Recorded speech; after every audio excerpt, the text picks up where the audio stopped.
Forest mysteries.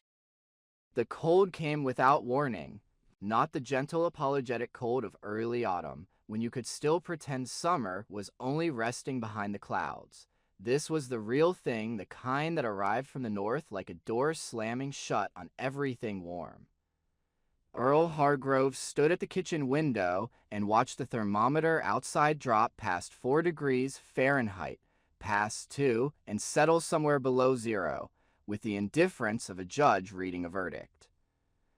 The yard looked the way it always looked by late November, the woodpile covered in a crust of ice, the old birch at the fence standing bare and gray, the truck half buried under a drift that had packed itself in overnight.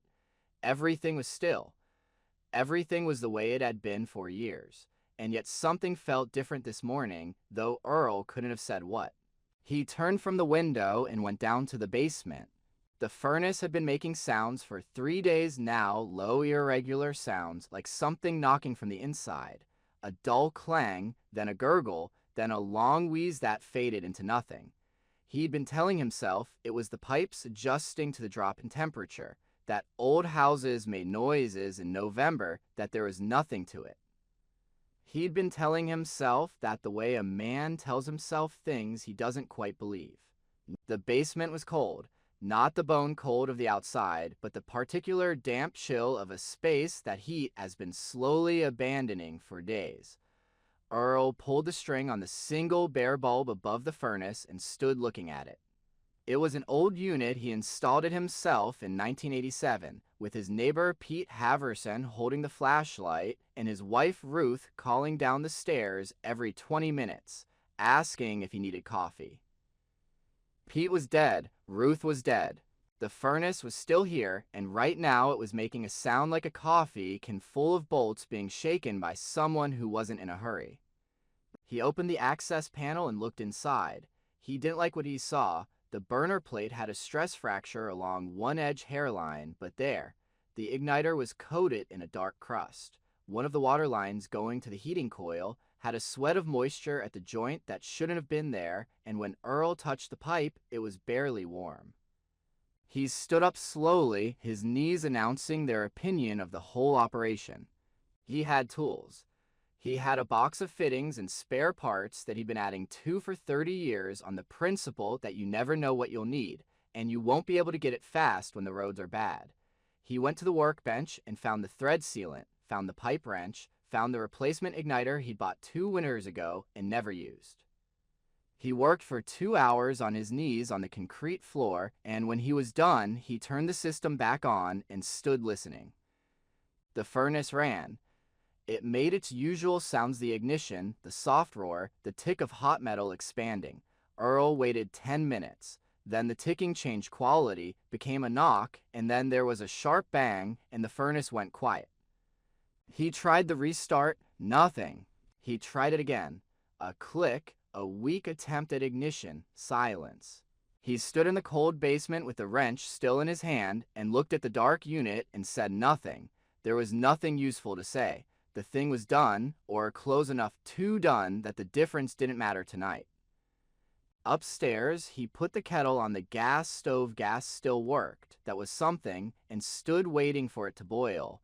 The kitchen was already noticeably cooler than it had been this morning. The frost on the inside of the window, which he'd scraped away after breakfast, had come back. A thin skin of it, almost decorative, spreading from the corners of the glass. On the counter sat his phone. Earl looked at it while the kettle heated. He knew Andrew's number by heart, not because he called it often, but because he'd memorized it the way you memorize the number for the emergency room, something you hope never to use but feel better for knowing. Andrew was in Chicago, 5 hours south by road, less by air. He had a wife, a job, a life that Earl had only partial knowledge of, because the calls between them had gotten shorter and less frequent over the years, in the way that certain things do not through any single argument or decision, but through the slow accumulation of not quite reaching across. He thought about calling. He thought about his son picking up the phone on a Wednesday afternoon and hearing his father's voice saying the furnace was out, the house was getting cold, could he help?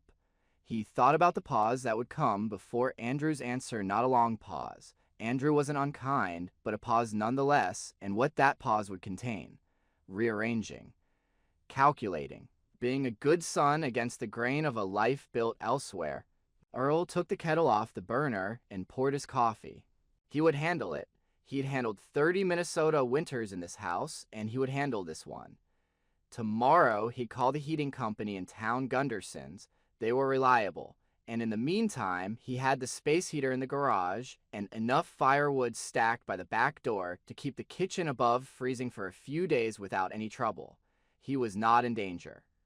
He was not helpless. He was a man who had spent 31 years as a forest ranger in terrain that could kill you in 4 hours if you stopped paying attention. And a dead furnace in a settled house with a gas stove and a working phone was not a crisis. He sat at the kitchen table with his coffee and looked at Ruth's photograph on the shelf above the stove.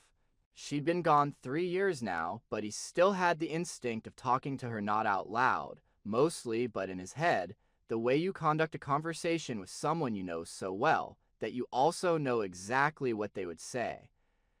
And what she would say right now, looking at him sitting at the table not calling anyone, was completely clear to him. She would say it gently, the way she said things she'd already said before. Earl, call Andrew. Just call him. He'd want to know. And Earl would say she was probably right, and he would not call, and she would let it go for now, because she understood that some things in him were not going to change, and loving him meant knowing which ones. He rinsed his cup and went to get the space heater from the garage. That evening he dragged it into the kitchen, plugged it in, and sat with it humming at his feet while he read. The kitchen was the easiest room to keep warm small, with the gas stove adding a little heat, the linoleum floor less cold than the hardwood in the rest of the house. He'd live in here for a day or two until Gunderson's came. It wasn't ideal, but it was manageable. He'd slept in worse places than a cold house. He went to bed at 9:30 the way he always did. In the bedroom, the temperature was already in the low 50s. He put on 2 flannel shirts and his wool socks and got under the heavy quilt that had been Ruth's choice, too heavy for summer, she always said, but just right for exactly this, and he lay in the dark, listening to the house settle and the wind push against the north-facing wall. Before he closed his eyes, he thought, with a mild kind of interest, that the wolves had come in close to the settlement early this year. He'd seen the signs 2 days ago, tracks along the road at the edge of the trees, the pressed-down snow where something large had stood for a while at the fence line, watching the houses with the patient, unhurried attention of things that have no reason to rush. In 31 years in the forest, he had learned to read that kind of stillness, and what it usually meant was curiosity, not hunger. Still, early November was early for them to be this close. He turned onto his side and closed his eyes. He slept and did not know, could not have known that it was the last warm night, would have for a long time. Outside, past the dark yard, past the fence with its crust of ice along the top rail, a line of tracks ran the full length of the property and turned at the corner and came back. Double tracks, side by side, evenly spaced. They were fresh enough that the wind hadn't touched them yet. The cold woke him before the alarm did, not as a sudden shock, but as a steady, undeniable presence that had crept into the room during the night and settled there like a second blanket, heavier than the quilt and far less forgiving. And for a few moments he lay still, listening to his own breath, watching it appear in the faint gray air above his face as he exhaled. Thin and pale and out of place in his own bedroom, where breath was not supposed to be visible at all. He reached a hand out from under the covers and felt the bite of the air on his skin, that quick clamp of cold that made the fingers move slower than they should. And as his palm brushed the top of the nightstand, he felt the roughness of the wood and the glass of the clock, and the worn edge of the picture frame, and the simple act of sliding his thumb along Ruth's photograph. Calmed him in a way that had nothing to do with temperature, even while the chill sank into his hand and made it want to retreat back under the covers as fast as it could. Instead, he forced himself to sit up, every movement peeling him out of warmth and into the rasping air of the room, and as he swung his legs over the side of the bed, His feet met the floorboards with a jolt that went straight up his calves. The wood so cold that for a heartbeat, it felt like stepping onto wet metal left outside, the nerves in his soles flaring, and then going numb as if the cold had teeth and had sunk them in. He dressed in layers without thinking too much about it, pulling on the thickest long johns he owned, then jeans, then 2 pairs of socks, then a flannel shirt over the one he had slept in. Then his old wool sweater with the frayed cuffs that Ruth had threatened to throw out more times than he could count but never had, because it had belonged to him before it had belonged to them. And once he was wrapped in all of it, he felt not warm exactly but less naked, as if he had put on a thin armor against the house that used to hold him and now pushed him out. When he opened the bedroom door, the cold in the hallway met him like water in a river where the current ran faster than you thought, and he could feel how it flowed down the stairs from the upper rooms into the main floor, the whole house slowly leveling out toward the outside. No longer a shelter so much as a slightly less hostile version of the November morning waiting beyond the walls. In the kitchen, the space heater hummed in the corner, its orange coils glowing behind the metal grill, and a small pocket of relative comfort lingered around it, not quite enough to take the sting out of the air, but enough to let him stand by the table and wrap his hands around a mug of coffee without feeling like he was wasting heat that ought to be saved for later. Even there, he could see the thin frost gathering again at the edges of the window, the delicate fern patterns reaching inward across the glass, reclaiming what he had scraped away yesterday, as if the house itself were slowly being ridden over by winter's hand. He glanced at the small digital thermometer he had brought in from the mudroom and set on the counter the night before, a habit from his ranger days when numbers could mean the difference between a routine patrol and a rescue,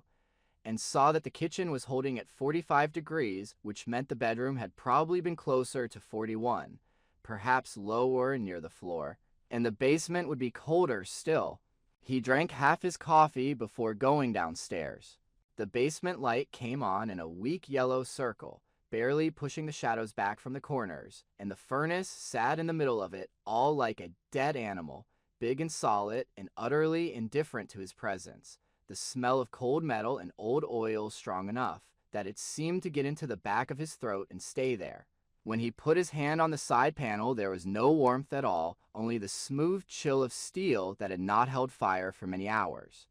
He checked the valve positions, checked the breaker, checked the igniter he had replaced last night, running through the list, not because he expected to find anything different, but because a man did not walk away from a problem until he had made sure it would not yield, and only when he had exhausted every step he knew and the furnace still lay mute and dead did he straighten up, joints complaining, and accept that this was not going to be fixed by stubbornness and a pipe wrench.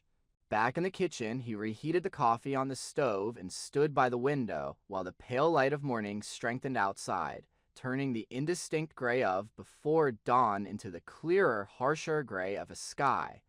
that had no intention of letting the sun through, and he could see how the breath of the world itself seemed to hang low over the neighbors' yards. The air so cold that even the exhaust from Donna's old Ford lingered in a white plume, long after she backed slowly out onto the road and headed toward town. On the table his phone lay where he had left it, black and self-contained, as if it were nothing more than another appliance, something that obeyed simple commands and had no weight of its own, and yet when he looked at it, he felt the small tightness behind his breastbone that he associated with other, more complicated things. Because the phone meant reaching beyond the boundaries of his house, beyond the reach of his own hands, and that was a line he had drawn long ago and stepped across only when he could not avoid it. He picked it up anyway, more to test himself than with any clear intention, his thumb finding Andrew's name in the contact list almost on its own, because he had put it there when Ruth was sick, on a day when she had taken his hand and said, very calmly, that if something happened and she could not speak, then he was not allowed to be proud, he was required to call their son. Because she refused to die between them, the memory of that day came back with the same clarity as always. Her hospital gown, the light on her face, the smell of antiseptic that never quite disappeared from his nose, and he swallowed against it and pressed the call button. The line rang in his ear 1, 2, 3 times, each tone stretching longer than the last, until he could picture Andrew in a background he had never actually seen in person, a downtown Chicago office with glass walls and people walking past, or a kitchen in a condo with a view of lights and traffic, or a conference room where his son sat at one end of a long table with strangers who all knew parts of him that Earl did not. And he realized that what he dreaded was not that Andrew would not answer, but that he would, and that Earl would hear in his voice that slight, almost invisible tightening that said this was not a good moment. On the fourth ring, he hung up. He did it quickly, with a kind of practiced efficiency, as if the call had never mattered at all, as if he had simply misdialed and corrected himself. And for a second he stood there with the phone still in his hand, feeling the faint tremor in his fingers that he refused to call fear, and then he set it gently back down on the table, face down, the way you lay a photograph you are not ready to look at. The sound of the house filled the silence. He had made the faint tick of the stove cooling, the whisper of air moving through the vents that no longer carried heat, the occasional soft crack from the walls as the wood adjusted to the new temperature, each small noise a reminder that the structure around him was not as solid as it appeared, that it moved and shrank and expanded with the world outside, and that without the invisible force of warmth, it was only lumber and drywall holding back a season that did not care. He put on his boots and went out to the small shed by the back fence, his breath puffing steadily in front of him, the snow creaking under his weight with that dry, brittle sound that always made him think of broken glass. And when he slid the shed door aside, E saw that the neat rows of split logs he had stacked in September had already shrunk the gap at the back of the stack, a gauge of how long the cold had already been at work. He loaded his arms with as much wood as he could carry and turned back toward the house, and as he crossed the yard, he felt the air against his face, sharp and clean, and carrying with it the faint smell of pine and chimney smoke from the other houses along the road, and beneath that something wilder and thinner, a scent he had learned years ago to recognize before he could name it. The smell of open forest, of snow on needles and animal fur, and the faint, metallic thread that always seemed to run through the deep woods in winter. By the time he had the stove in the kitchen going, the first flames licking around the logs and sending a small but honest heat into the room, he could feel the ache in his lower back from the weight, the stiffness in his hands, where the joints had not fully forgiven him for yesterday's work on the furnace, and he sat down slowly at the table, letting the chair take his weight, listening to the new sound the fire made, such a simple and ancient noise that it softened everything around it, even as it reminded him that he was now feeding heat by hand, one piece of wood at a time, instead of having it flow invisibly through pipes and vents as it had for years. The day passed in small tasks like that, measured not by a clock, but by the needs of the house and the slowing pace of his own body, because every hour or so he had to check the stove, add another log, shuffle between the kitchen and the woodpile with arms full, and each trip felt a little longer than the last. In between, he wrapped towels around the exposed pipes under the sink, opened cabinet doors so what little warmth there was could reach them, and turned every faucet on just enough that a thread of water continued to run, the sound of the trickling in the bathroom and laundry room marking time more surely than any ticking clock could. By late afternoon, his breath was visible in the hallway and in the living room, and the glass in the pictures on the walls felt cold when he brushed against them, and he knew without needing the thermometer that the house had dropped into the 30s in every room the stove could not touch. He thought once more of the phone, this time not for Andrew but for town, for Gunderson's number, which he knew would get him a recorded message, saying the office was closed for the holiday weekend, and to leave a message after the tone, and he imagined his words hanging there in a digital box with the others, until someone came in on Monday and listened and made a list and assigned jobs, and by then the forecast said the temperature would drop even further. And still he found himself stepping back from that call, telling himself that other people needed those men more than he did, that there were families with small children and houses less tight than his lining up for that same help, and that he could make it through a few more days with his own 2 hands and his stack of wood and his stubborn heart. As the sky outside darkened without ever really having been bright, he stood at the kitchen window and watched the light go out of the snow, the white slowly turning to blue, and then to a kind of flat gray that reflected nothing. And he saw the faint marks near the far corner of the yard, where the fence met the stand of scrub trees that marked the boundary of his property. And he leaned closer to the glass, breath fogging it, trying to decide if the slight depressions in the drift were from the wind or from something that had moved there with intention.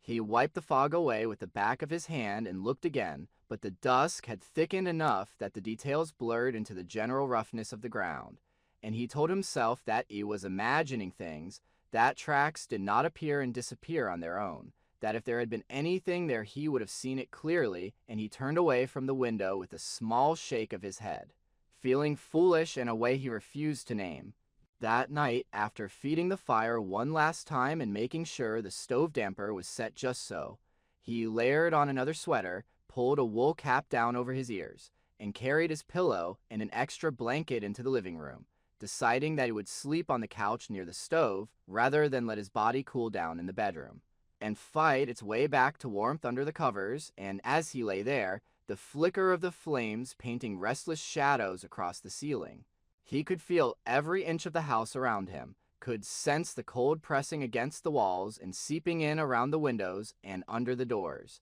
And the strange thing was that beneath the unease and the bone-deep chill and the quiet irritated worry about pipes and repairs and money, there was also a thin, unexpected thread of something like companionship. The sense that he was not entirely alone inside his walls, that somewhere beyond them, in the indifferent dark of the Minnesota night, other living things moved and watched and breathed, their tracks writing temporary stories on the skin of the snow that would be gone by morning, but were there now, as real as the hard couch under his shoulder and the slow, stubborn beating of his heart.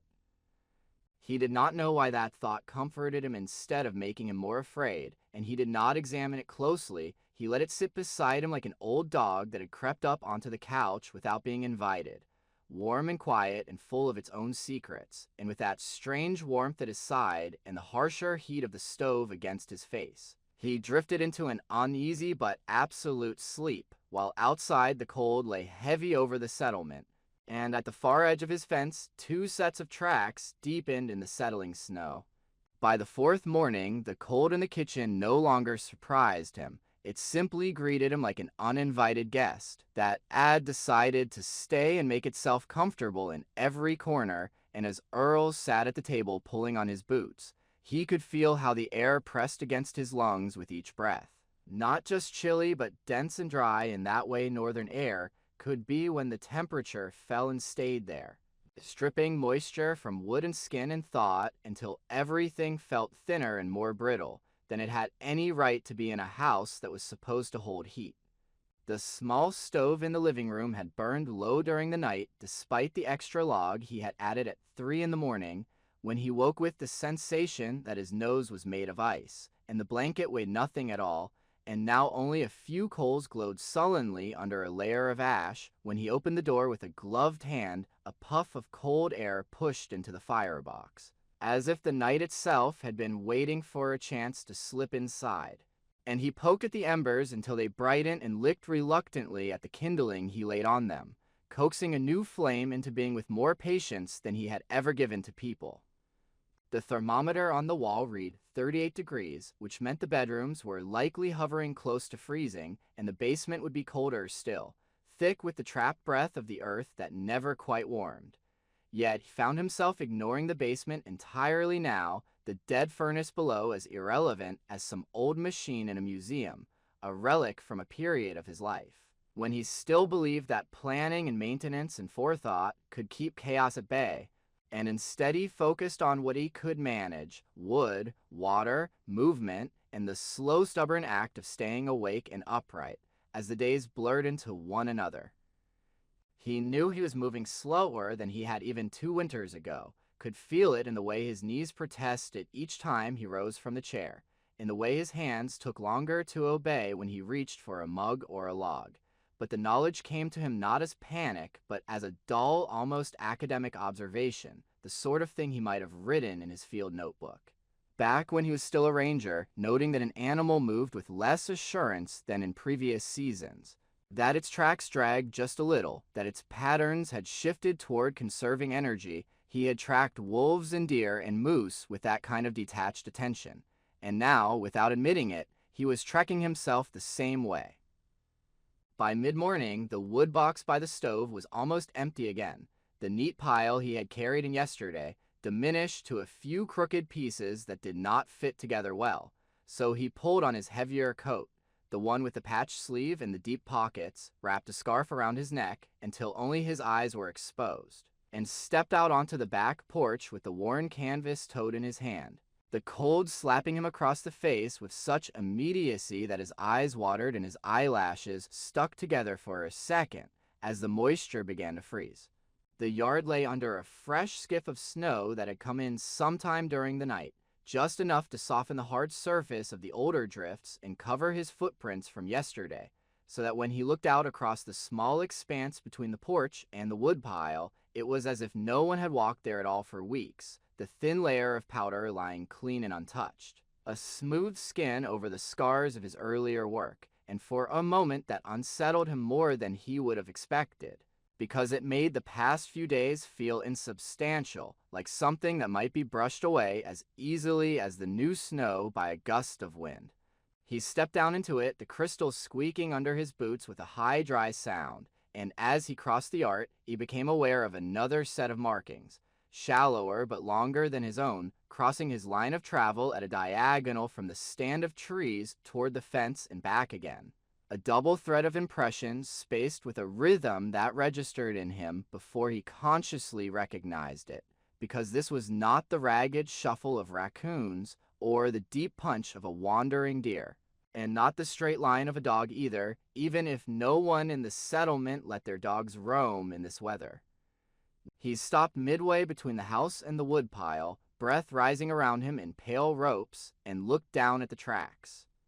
They were not as sharp as they would have been in deep powder, the light fall of night snow having partially filled them, but enough remained to read the pattern, broad paws, oval, with the front 2 prints larger and more deeply pressed than the back, the nails registering as small points at the top of each mark, and the distance between them steady, not wandering. Each pair parallel to the next, the whole line as purposeful as a pencil stroke on paper, running along the fence and then bending at the corner toward the gap in the trees where his yard met the forest. Wolf, he thought, with the simple certainty of a man naming a thing he had lived alongside for decades, and the thought did not come with fear so much as with an old familiar weight, the way you might feel hearing the name of someone you had known long ago, and had not expected to see again, and for a few seconds he just stood there, following the tracks with his eyes, as they faded into the drift where the wind had blown harder near the stand of young pines.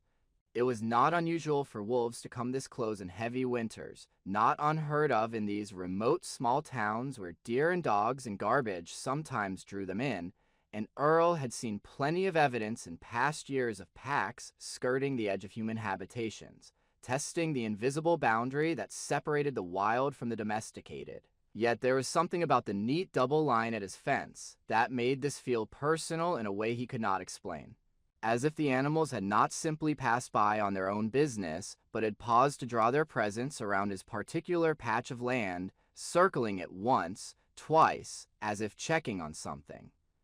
The wind knifed through his coat and reminded him that he was standing still in weather that did not tolerate stillness, so he moved on toward the woodpile, loaded his tote with as many pieces as it would hold, the edges of the logs biting into his palms through the gloves, and trudged back to the porch, feeling the strain in his lower back and the tightness in his chest. That came not only from exertion, but from the thin, dry air, each breath a negotiation between need and discomfort. Inside, with the door closed and the tote dumped out by the stove, he paused by the window that overlooked the yard and the tree line beyond the fence, and for the first time in months, he found himself thinking not in terms of property lines and neighboring parcels, but in terms of habitat and territory, the way he used to when he flew over this region and the small plains the service rented, looking down at the mosaic of forest and swamp and rock and marking in his mind where he knew packs denned and hunted and raised their pups. He had not seen a wolf up close in years, not since the last winter before he retired, when a lean gray adult had stepped onto the plowed service road 50 yards ahead of his truck, looked at him with that flat, assessing gaze that never seemed to hold either curiosity or fear, and then trotted away between the trees, leaving nothing but the memory of its shape and the faint suggestion of its musk hanging in the air like a question with no answer. Now, standing at his kitchen window, Earl realized with a sudden, almost painful clarity that a part of him missed that presence, the knowledge that something out there was watching him with its own unfathomable purposes, and that he had never really believed that he would cross paths with them again on his own ground. By late afternoon, the sky had gone that particular shade of iron that meant the temperature was going to drop further as soon as the light vanished, and Earl knew he needed more wood inside if he was going to avoid making nighttime trips, which were always riskier when the cold could seize a muscle or a joint in an instant, so he bundled up again, wrapped the scarf higher. So only a narrow strip of skin around his eyes remained exposed, and stepped out into the dimming day with a toad in his hand and a quiet determination in his chest that had less to do with courage than with habit. He made 2 trips without looking anywhere, but at the path between the house and the pile, head down against the wind, focusing on the next step in the next, saving his energy the way he had learned to do on long snowshoe patrols, when miles still lay between him and shelter, but on the 3rd trip, as he straightened from lifting another armful of logs, something made him raise his head and look toward the tree line, an instinctive movement, like the way an animal's ears turn toward a sound before the conscious mind registers it. They were there. 2 shapes stood just beyond the thin fringe of scrub that separated his yard from the forest, their bodies blended into the gray trunks and shadows, until his eyes adjusted and saw them clearly, one slightly larger, shoulders thick under the winter coat, head held at a level that told him without doubt this was the male, the other narrower and just a little shorter. Standing half a step behind, both animals poised but not tense, their weight balanced as if they were ready to move in any direction, but in no hurry to do so. The distance between them and the place where Earl stood with his arms full of wood was maybe 200 feet, not far in the scale of the land that lay beyond his fence, but enough that in another life, in another season, he might have felt safe in the knowledge that they could not close it before he got inside now, though. He did not think of distances in terms of safety at all, because what rose in him first was not fear, not even the professional caution that had always been there when he encountered predators in the field, but a strange, unsettling sense of recognition, as if he had stepped into a room and found faces he half remembered from a dream. The larger wolf's coat was the mottled gray of old snow piled by the road, streaks of darker color along the shoulders and back, lighter fur on the legs and belly, the kind of camouflage that made him nearly invisible in the boundary between forest and open space, while the smaller one had more brown in the fur, a hint of russet near the ears. And together they formed a picture that tugged at a thread deep in Earl's mind. Back to a winter when he had been a younger man and had carried a cardboard box into a cabin kitchen and set it by the stove, his hands shaking not from cold, but from the tiny bundle of life inside. Ruth's voice had filled that cabin, sharp and scared and furious all at once, telling him that bringing a half-dead wolf pup into their home was madness, that it was dangerous and illegal and irresponsible, and he had answered with a calm stubbornness that had mate or love him, and exasperated her in equal measure, saying that leaving it in the snow after the trap had torn its leg was something he could not live with, that the law would have to forgive him this one, that they would keep it just long enough to get it back on its feet, and then he would take it out past the line and let it go, no harm done. For weeks the pup had lain in that box, ribs showing, yellow eyes watching him with a wary intensity that had nothing of domestication in it, and he had fed it and cleaned the wound and listened to it whine in the nights. And then one March morning it had stood on all 4 legs, tested its weight, and looked at him one last time with a gaze that felt like a verdict before he carried it out in his arms and opened the world.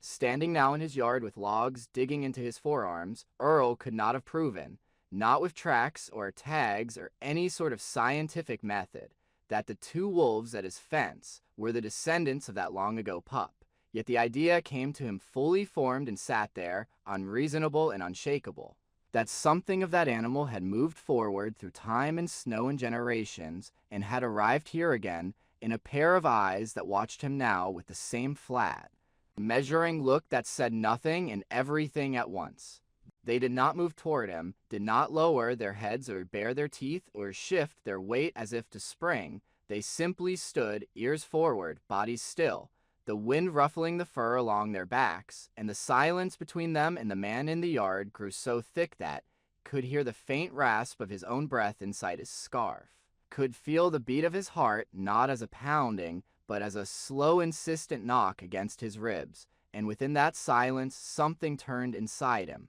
Some old line he had drawn between himself and the living world beyond his work, a line that had allowed him to study and manage and protect without ever admitting that he was part of the same system, not separate from it. He realized he was holding the wood so tightly that his fingers had gone numb where they pressed against the bark, and with a conscious effort he shifted the weight, the small movement breaking whatever invisible threat had held them all in place. The male wolf blinked once, a slow closing and opening of the eyes that felt almost like an acknowledgement, then took 3 unhurried steps forward. Snow sprang lightly around his paws, not enough to close the distance in any meaningful way, just enough to make the space between them tighten like a pulled wire. Earl's body reacted before his mind did, a flicker of instinct telling him to move back, to put something solid between himself and those pale eyes, but the impulse stalled halfway down his spine and never reached his feet, because in that moment fear was not what filled him, it was something closer to awe, raw and unvarnished. The sense that he was being measured by an intelligence that did not care about his history or his regrets or his carefully maintained solitude, only about whether he was a threat or a part of the landscape, and that this judgment, whatever it was, would be absolute and clean in a way no human judgment could ever be. It occurred to him in a brief clear flash that he had spent the last few years shrinking his world down to this house, this yard, this table and stove and bed, walling himself in with routines and small denials, telling himself that he had earned his solitude, that he preferred not to be needed, and yet here he was, rooted in the snow under the gaze of 2 wild creatures who knew nothing of his choices, and yet had managed, through nothing more than their presence, to strip away the story he told himself and show him that his isolation was not a fortress, but a kind of slow erosion, a wearing away of ties, until there was nothing left to anchor him to anything beyond his own breath. He did not know how long they stood there like that, only that at some point the male shifted his weight back, turned his head slightly toward the female, and then, with the same unhurried certainty with which they had appeared, both wolves pivoted and walked along the tree line away from his yard, their bodies sliding between the trunks and out of sight in a way that made them seem less like animals leaving and more like aspects of the forest reabsorbing themselves into the larger shape of the land. Only when they were gone did he realize that his teeth were chattering inside his clenched jaw, not from fear, but from the simple fact that he had been standing motionless in sub-zero air for minutes that felt like hours, and he forced his stiff legs to carry him back to the house, up the 2 steps to the porch, through the door that suddenly felt thinner than it had that morning, as if it were no more than a suggestion of separation between him and the wilderness instead of a guarantee. Inside, the warmth from the stove hit him in a wave that was almost painful, pins and needles rushing into his numbed cheeks and fingers as the blood began to move again, and he set the wood down by the hearth with more care than usual, as if noise might somehow break the fragile altered state he was in, when he caught sight of himself in the small mirror by the door-red face. Frost clinging to the lashes, scarf pulled crooked, he almost did not recognize the man looking back. Not because his features had changed, but because the eyes in the glass held something he had not seen in them in a long time. a brightness that was not anger or stubbornness or weary patience, but something like a question, white and open and unsettling. He went to the sink to run water over his hands, and when he turned the faucet, the stream that had been a steady trickle for days came out as a grudging drip, each drop thick and slow, and when he pressed his fingers to the pipe below the basin, he felt the brutal, unforgiving chill that meant the line was beginning to freeze despite his precautions. The creeping advance of the cold into the infrastructure of the house itself. He knew then, with the same clarity with which he had read the wolf tracks in the yard, that he was closer to real trouble than he had allowed himself to admit, that pride and habit and a lifetime of competence had carried him as far as they could, and that the margin between managing and failing was now no thicker than the layer of ice forming inside that narrow pipe. His gaze slid, almost of its own accord, to the phone on the table. For a long moment he simply looked at it, listening to the faint ticking of the stove, the whisper of the wind against the eaves, the distant muffled sound of a truck passing on the county road half a mile away, all the small noises that made up the world he had chosen to live in, and somewhere beneath them, low and almost imagined, he thought he could hear an echo of the silence at the tree line, the space where two wolves had stood and looked at him, as if waiting for him to understand something he had not yet put into words. He walked over, picked up the phone, and felt its small artificial warmth in his hand, the smooth plastic absurdly at odds with the rough realities pressing in on him from every direction, and he scrolled to Andrew's number, his thumb hovering over the green icon, his breath loud in his own ears. He knew that if he pressed it now, he might catch his son at his desk, or in traffic, or in the middle of a meeting, that E would hear the surprise and the concern, maybe even the urgency, and that the call would set in motion a series of events, rearranged flights, hurried plans, explanations to bosses and spouses. That would bring Andrew north in a way that would not be easy for either of them, because along with the logistical tangle, there would come the harder work of speaking aloud things they had both carefully left unsaid.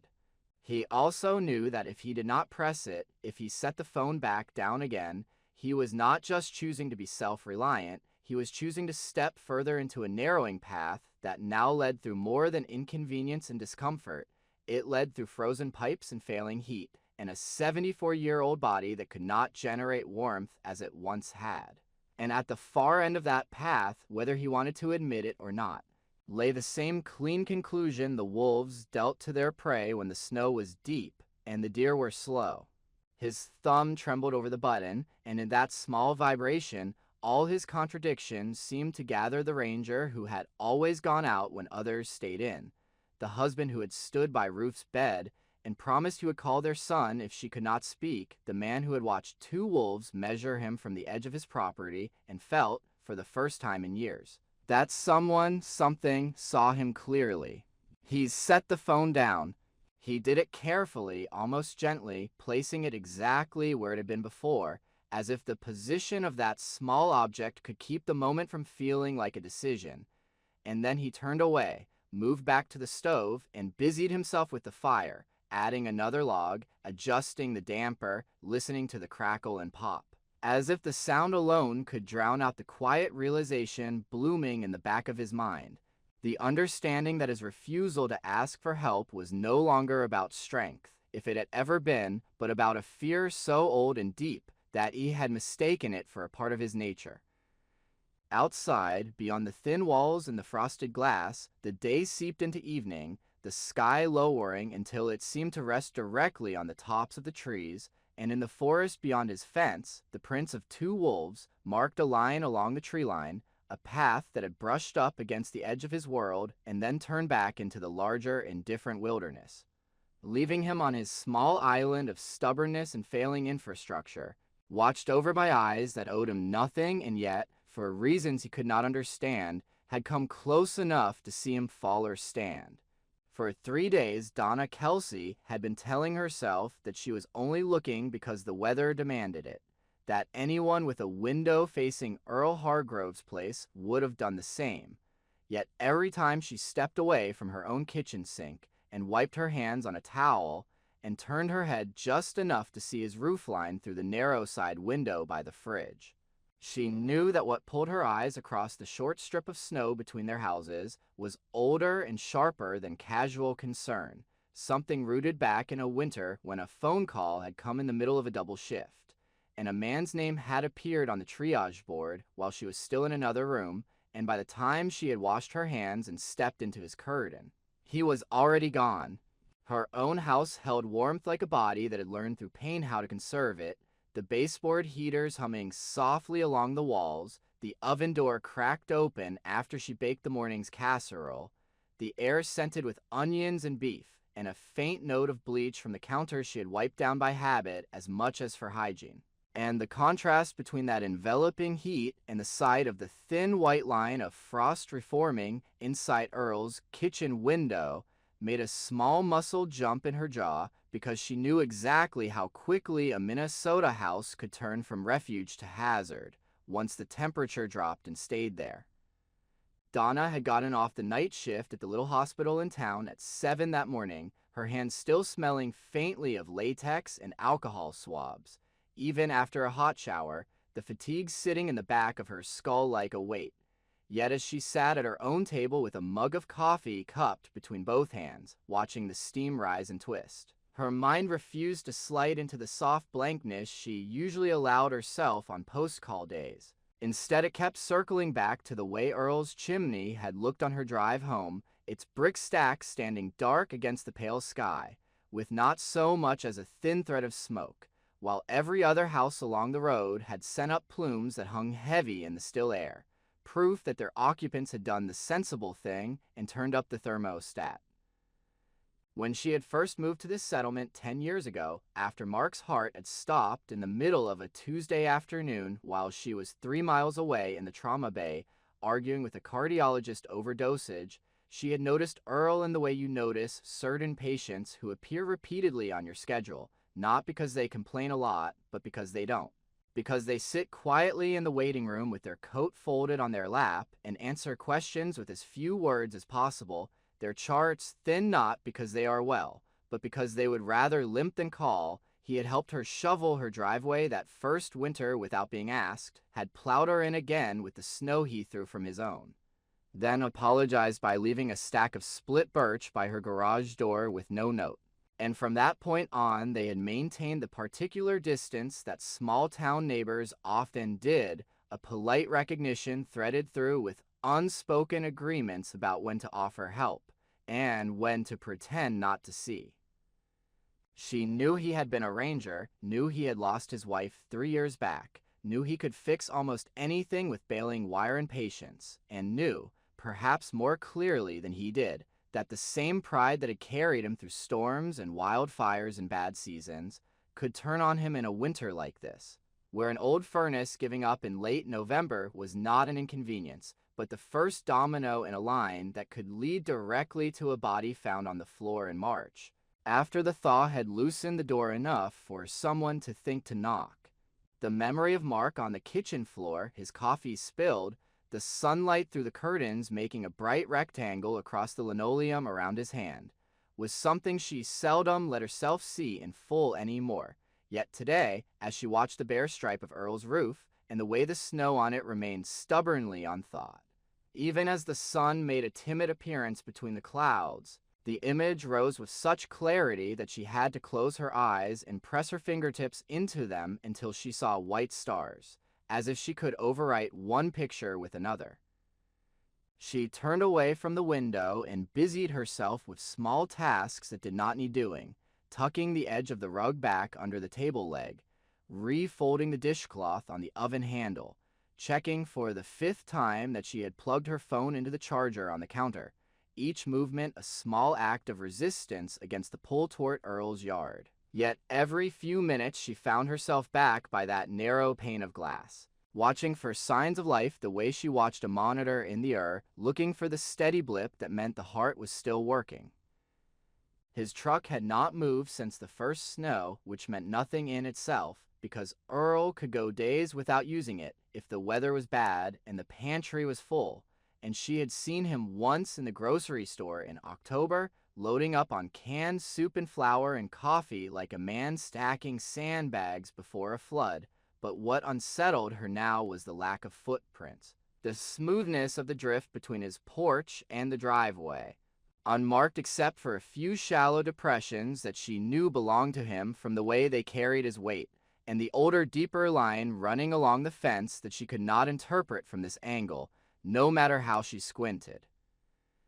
At noon, when the sun sat as high as it would manage, and the small town beyond her subdivision had gone quiet in that particular midday lull, when people were either at work or at their kitchen tables, she pulled on her coat and boots and stepped out onto her own front porch, telling herself that she was just going to check the mail or sweep the steps. Some innocuous excuse that would justify being outside near his property, without having to admit that what she wanted was to walk over, knock on his door, and step past his stiff politeness to make sure his hands were not blue and his breath was not slowing. The cold hit her with a force that reminded her how much she had softened since leaving full-time night shifts when she had walked from car to her entrance at 2 in the morning in winds that could strip the skin from exposed cheeks in minutes, and she pulled her scarf higher, tucking it over her mouth so that her exhale rose warm into the wool and kept her face just this side of numb. The snow on her steps squeaked under her weight, each sound arriving in her ears with the crystalline clarity that only deep winter brought, when the air was so dry and clean that it seemed to carry noises farther and sharper than they had any right to travel. She cleared the steps, brushed snow from the railing, and then, because she was already out there and the road was empty, and no one would question a woman in a coat walking slowly along her own property line, she let herself drift toward the side of the house that faced Earl's yard, boots sinking slightly into the drift where the wind had piled it, the cold sneaking up under her jeans where the fabric stretched thin at the knees, making her thighs ache in a way that was at once unpleasant and reassuring because it reminded her that she was still very much alive. From this angle, standing near the side fence that separated their lots, she could see more of his yard than the kitchen window allowed, and what she saw did nothing to quiet the unease that had been tapping gently at the back of her mind for days. The snow between his back door and the woodpile was crisscrossed with tracks, yes, but they were older, their edges softened by the light fall from the previous night, and for every path that led out there seemed to be one less leading back, as if he had made the trip to the stack more often than his strength wanted to allow. Her gaze moved along the fence toward the stand of scrubby pines at the back of his lot, and there her breath caught, not because of anything dramatic, but because of the simple, clear pattern impressed into the snow, a double line of prints running parallel to the boards, looping the yard once, twice, and then disappearing into the darker line of the forest beyond. Even from this distance, she could tell they were not dog prints, not the uneven, wandering stomps of someone's pet let out to do its business, but something more level and deliberate, the spacing between them too precise, the depth of each mark too consistent. She had grown up in towns farther south, where winter was still dangerous but less absolute, where you watched for black ice and power outages, and the rare blizzard, rather than entire weeks where the air itself could kill you if you stood in it too long. Yet 10 years in this place had taught her enough to recognize the signature of wild things in the snow. And though she could not have said whether the tracks belonged to coyotes or wolves with a ranger's certainty, she knew they were not human, and that they had passed very close to the house of a man who, as far as she could tell, had not left a light on for 3 nights. She considered, then, walking straight across the strip between their yards, knocking on his back door, calling his name through the wood if he did not answer.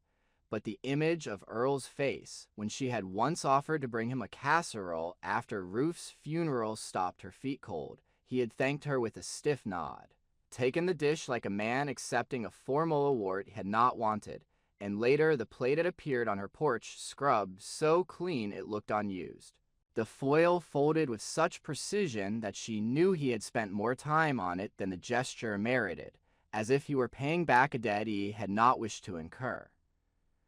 Respect, in a place like this, was often measured by how well you left others alone, by how carefully you pretended not to notice their struggles until they invited you in, and Donna had learned that rule the hard way in the years after Mark died, when people had either smothered her with concern or withdrawn entirely.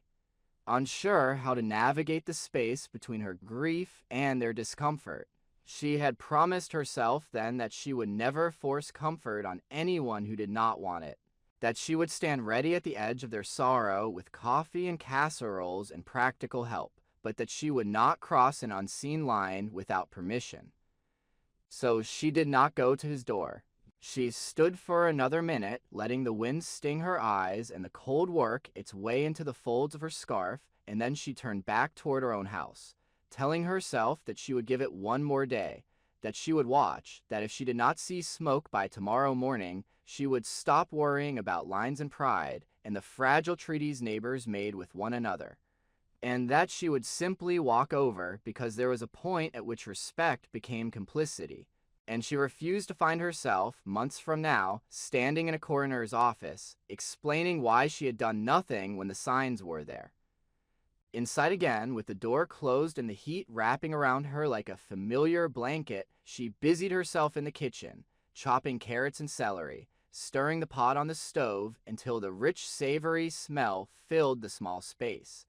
And as she moved, she let her thoughts drift through the mental checklist that had become second nature after decades in emergency rooms: airway, breathing, circulation, mental status, environment. She imagined Earl's face under her hands, pale or flushed, pictured his chest rising or not, his pulse strong or thready, and through it all ran the quiet, steady awareness that time was already working, that hypothermia did not make noise when it crossed thresholds inside the body, that it was a thief that moved on cat feet, taking sensation first, then judgment, then the will to move, until all that was left was a gentle drift into sleep that never ended. The afternoon slid by in slow bands of light across her linoleum, the sun moving behind thin clouds, the air outside going from sharp silver to flat blue as the temperature fell again.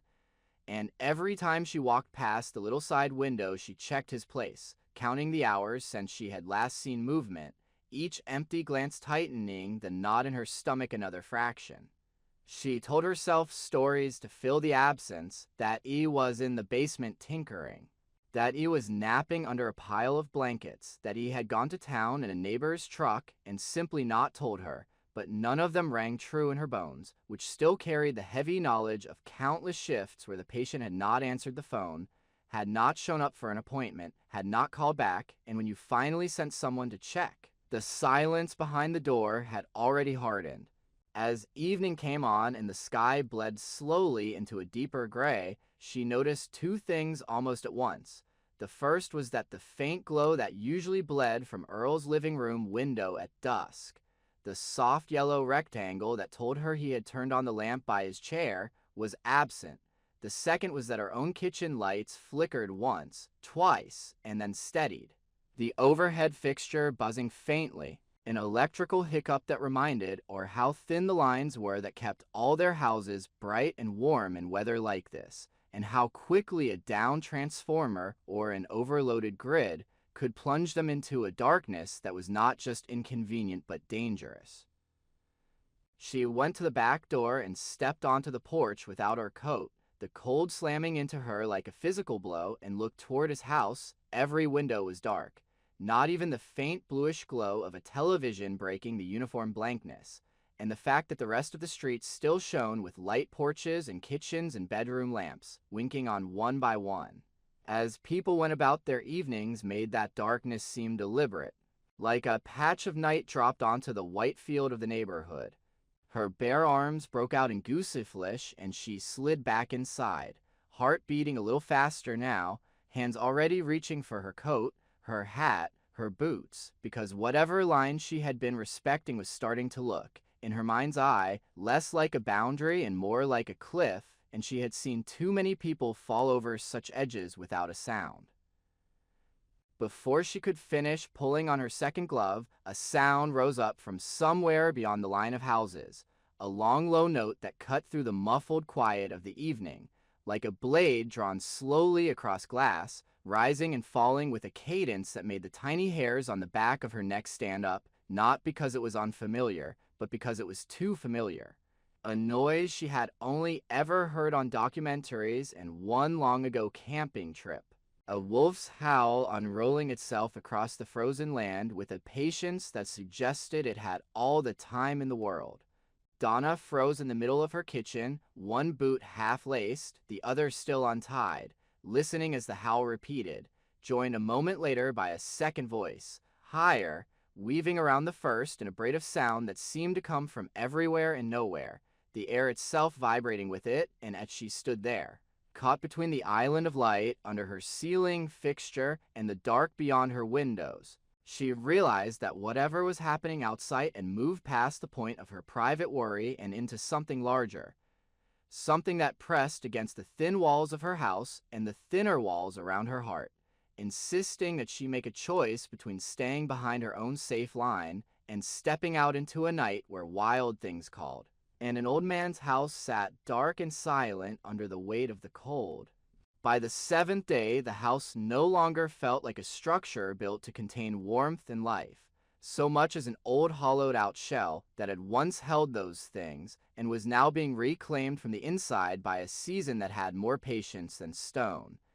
And as the pale winter light leaked weakly through the frosted glass of the kitchen window, Earl sat hunched at the table with his hands locked around a mug that had long since gone lukewarm, watching the faint steam that rose from it in thin, reluctant threads that vanished almost as soon as they appeared, as if even the heat in his coffee had decided it did not want to stay.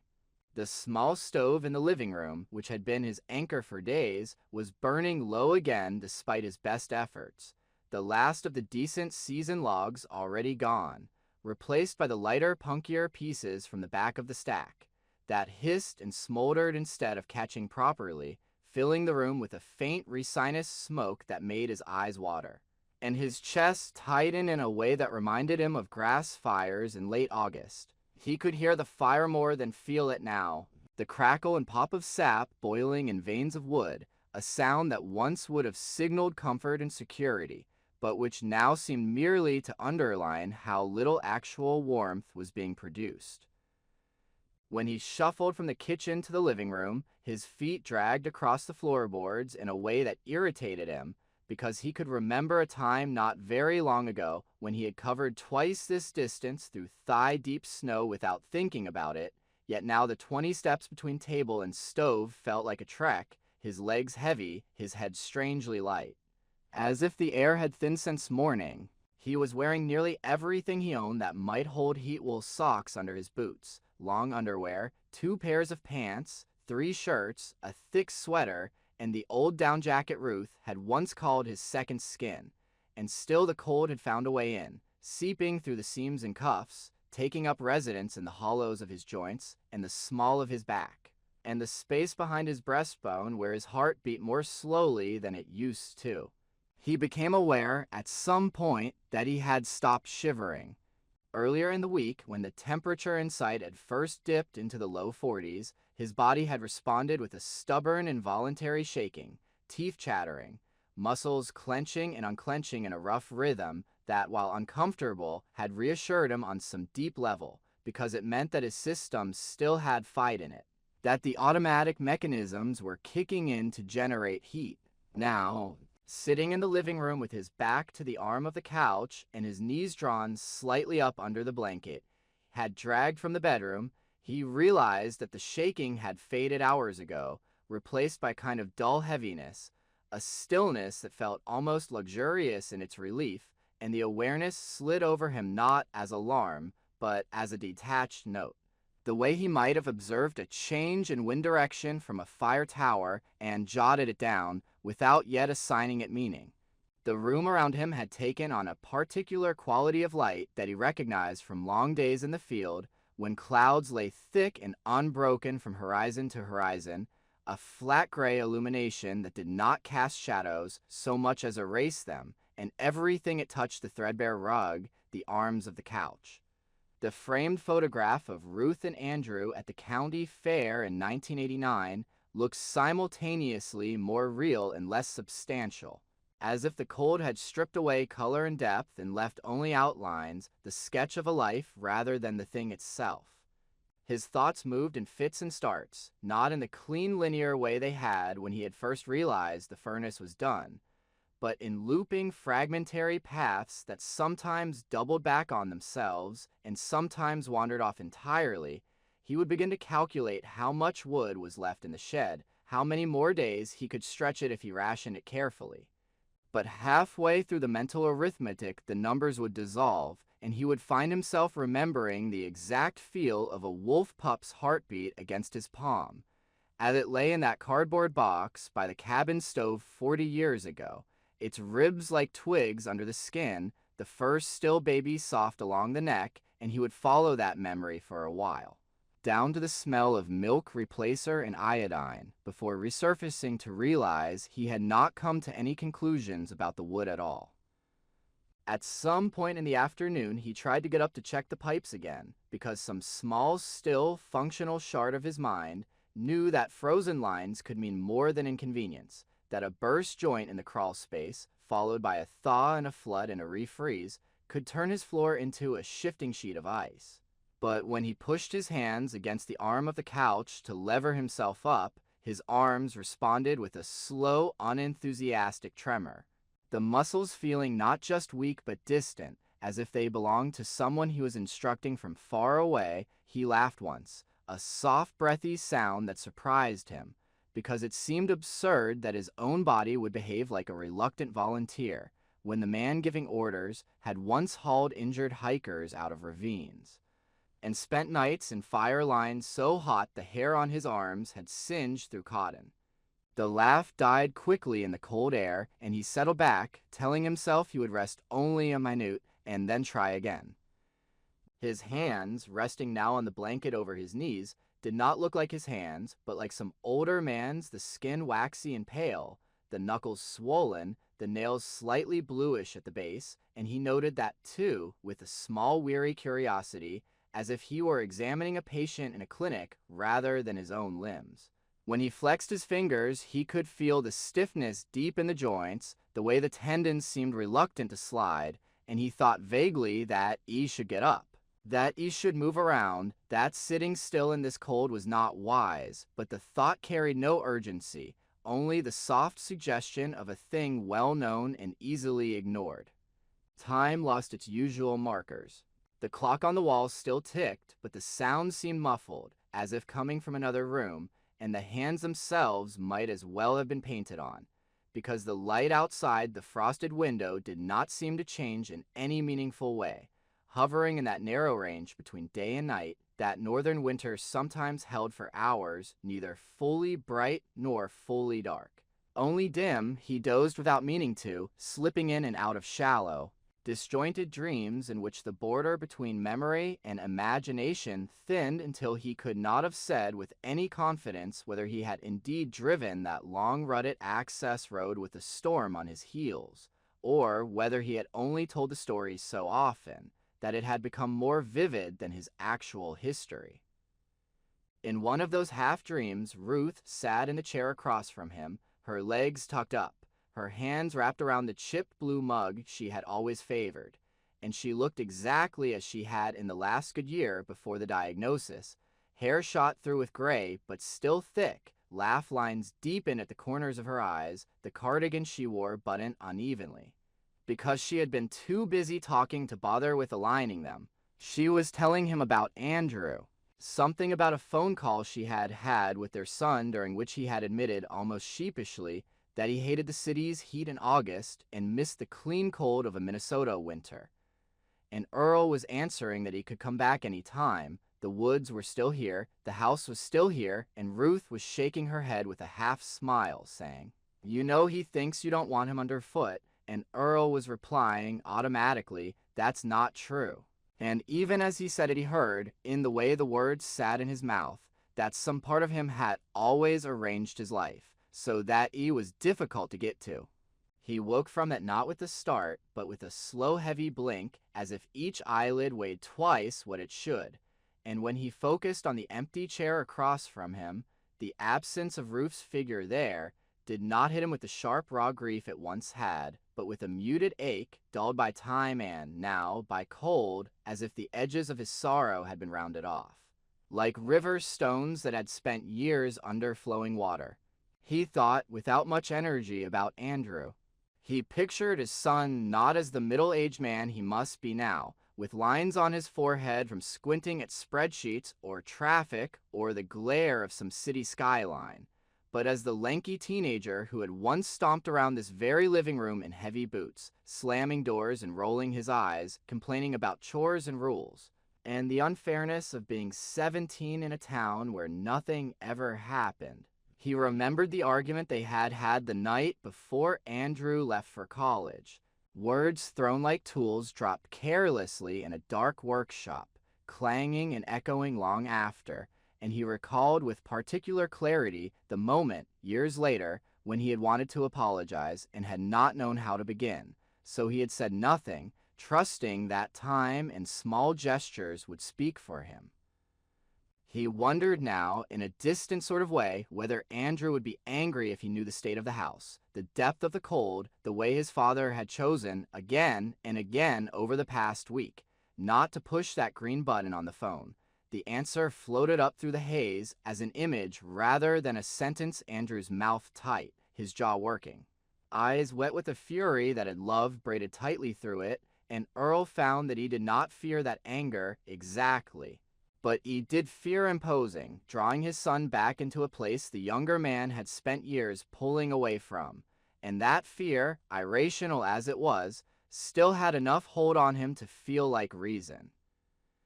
He closed his eyes again because it was easier than keeping them open. When he did, the darkness that met him was not the soft private dark of a bedroom at night, but a thick, almost tangible thing, as if the cold had substance and had seeped not just into the air around him, but into the space behind his eyelids. Within its shapes moved slowly, not threateningly, just present.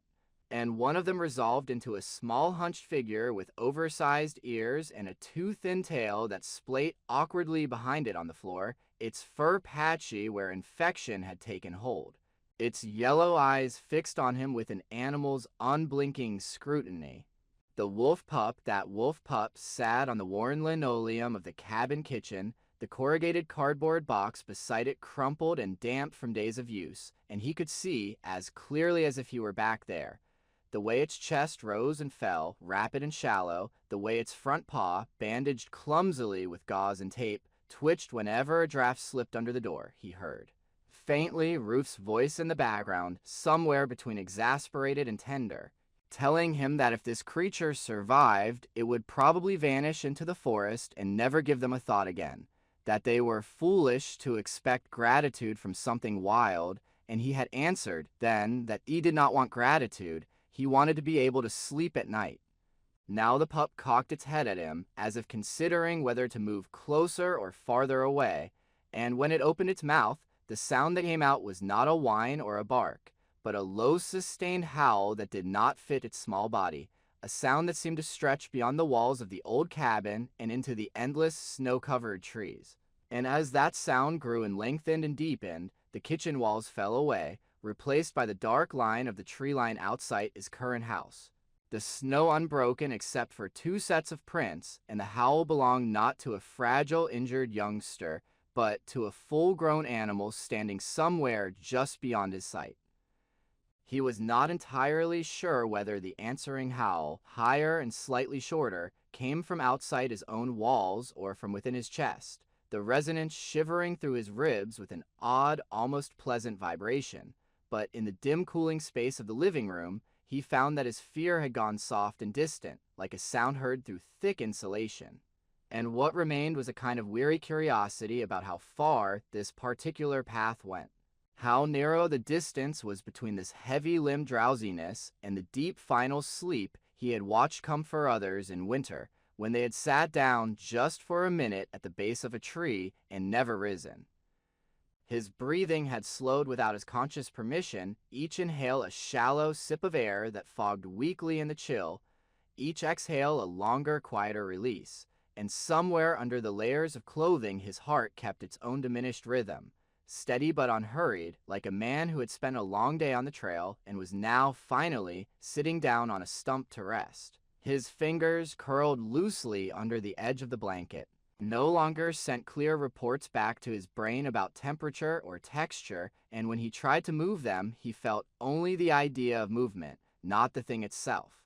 He thought, briefly, of getting up one more time, of forcing his body into motion through sheer stubbornness, of going to the kitchen to boil water, or to the hallway to test the bathroom faucet. But the notion drifted across his mind like a dry leaf on a frozen river, touching the surface for an instant and then skittering away, leaving no mark. Instead, he let his head loll a little to one side against the back of the couch, eyes half open now, the ceiling above him a pale, indistinct plane that seemed very far away, and he listened to the fading crackle of the fire, to the almost inaudible tick of the cooling stove, to the faint murmur of wind outside and, woven through it, the long low song of wolves somewhere in the forest, calling to one another across distances that to them meant nothing at all.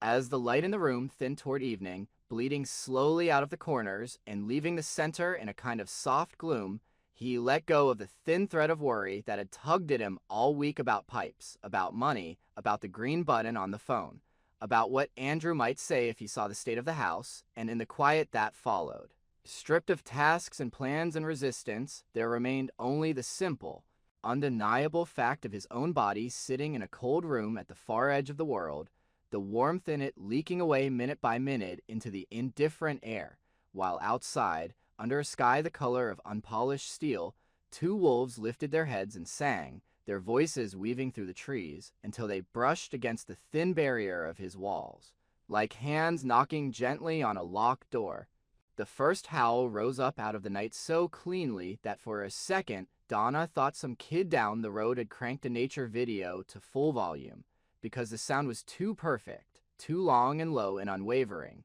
to belong to anything so messy and unpredictable as the world outside or kitchen window, yet as the note stretched and then broke, not into digital silence, but into the vast breathing quiet of the Minnesota dark beyond her siding, she felt the old, instinctive ripple along her spine that years in emergency rooms had never entirely erased, the one that said something just shifted, pay attention.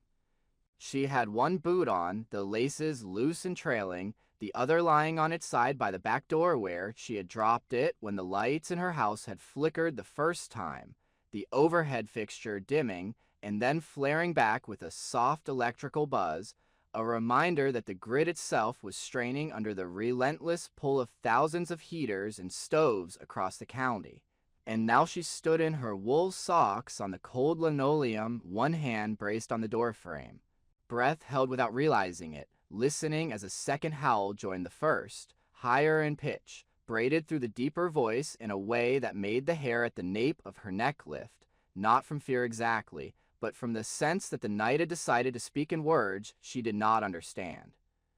Through the narrow pane of glass in the back door, she could see the pale suggestion of her yard, the faint bluish glow of snow under a sky that held no visible stars, the dark humps of her garbage cans by the fence, the ghostly outline of Earl's house beyond, its windows black, its roof a darker block against the dim horizon. And her own reflection hovered in the glass as well, her face washed out, eyes wide, mouth slightly open. A stranger's frightened expression superimposed on the familiar shape of her kitchen. Behind that transparency the sound came again, closer this time, not echoing from the far forest as she had always imagined wolves would howl, but from somewhere in the narrow band of land between her back fence and the start of the trees. She realized she was still holding her breath and let it out slowly, the exhale fogging the glass for a moment and erasing the image of her own face, leaving only the indistinct movement of shadows in the yard. And in that blankness she heard another noise layering itself under and around the howls, a faint stirring in the houses along the street, the thump of a door closing somewhere, the distant beep of a car being unlocked, the muffled shapes of voices rising and falling. All the small human sounds of people being pulled out of their evening routines and into the shared puzzled awareness that something out there is calling with insistence. She sat down heavily on the entry bench, fingers fumbling with the laces of her boots, the motions automatic from years of throwing gear on between pages at 2 in the morning, and as she pulled the leather tight over her insteps, and knotted the loops with more force than was strictly necessary. She felt that tight-coiled readiness settle into her muscles, the particular, almost mathematical calm that had come over her in the when sirens dopplered in through the ambulance bay, and the radio crackled with words like hypothermia, unresponsive, unknown downtime, and the world narrowed to airway, breathing, circulation, skin color, pupils, nothing else. A part of her, the part that still knew every protocol and triage code by heart, wanted to reach for her phone, to call dispatch, to say there is an elderly man next door in a house with no smoke from the chimney, and no light in the windows. The temperature has been below zero for days. There are wolves howling in his yard. Something is wrong. Send someone now. But she also knew, with a deep practical understanding of someone who had lived her entire adult life in places like this, that an address reported from a neighbor's hunch on a night when the roads glared with black ice, and every volunteer EMT in the county was already on call for spinouts and heart attacks, would not bring help fast enough if she herself did not cross the few yards of snow between them and see with her own eyes what lay behind Earl's locked or unlocked door. She grabbed her parka from the hook by the door, the heavy quilted weight of it settling on her shoulders like armor as she shoved her arms through the sleeves, then snatched her hat and scarf from the shelf, winding the wool around her neck and pulling it up over her mouth, not bothering with a mirror because there was no one to impress, and the only thing that mattered was that no bare skin would be left to the wind. Her fingers, clumsy in the cheap knit gloves she kept by the back entrance for quick trips to the garbage cans, fumbled with the zipper once, twice, before finally catching, and she yanked it up to her chin, feeling the teeth mesh with a satisfying definitive finality, as if she were sealing herself into a decision she could not take back. The howls came again in a staggered pair that overlapped and then separated, the lower voice drawing out the end of its call until it faded into a kind of throaty vibrating hum that she felt as much in her chest as in her ears, and somewhere in the back of her mind, a younger version of herself, the girl who had grown up in a dull southern town with cicadas screaming in the summer and dogs barking at trains at night, marveled at the fact that she now lived in a place where wolves could stand close enough to her house that she could hear each intake of breath between their cries, yet that wonder was quickly drowned by the older, harder part of her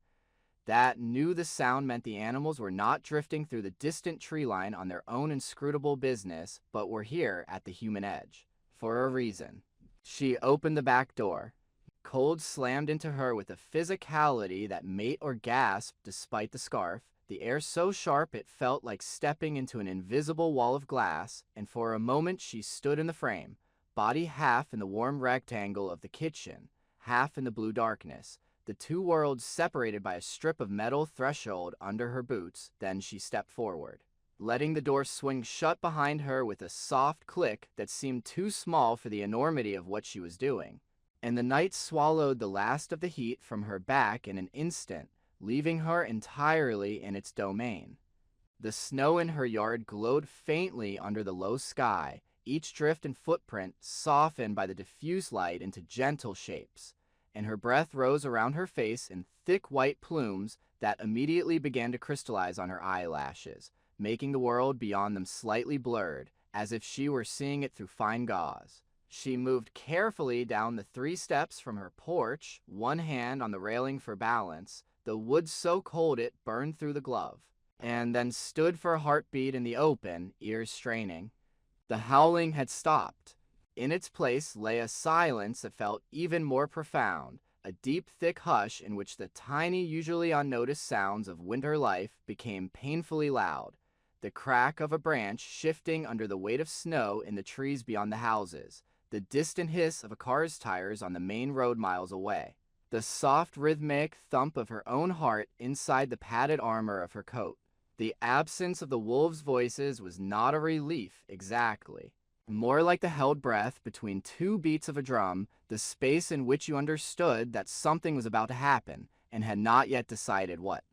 She could see Earl's house more clearly now, the back corner of it rising out of the snow like a dark, mute ship run aground in a white sea, the windows opaque and lightless, The roofline sharp against the low clouds, and the fact that there was no glow anywhere, not even a tiny ember orange suggestion in the living room, hit her with a physical jolt. Because there was a difference between logic and proof, and she had just stepped over that line.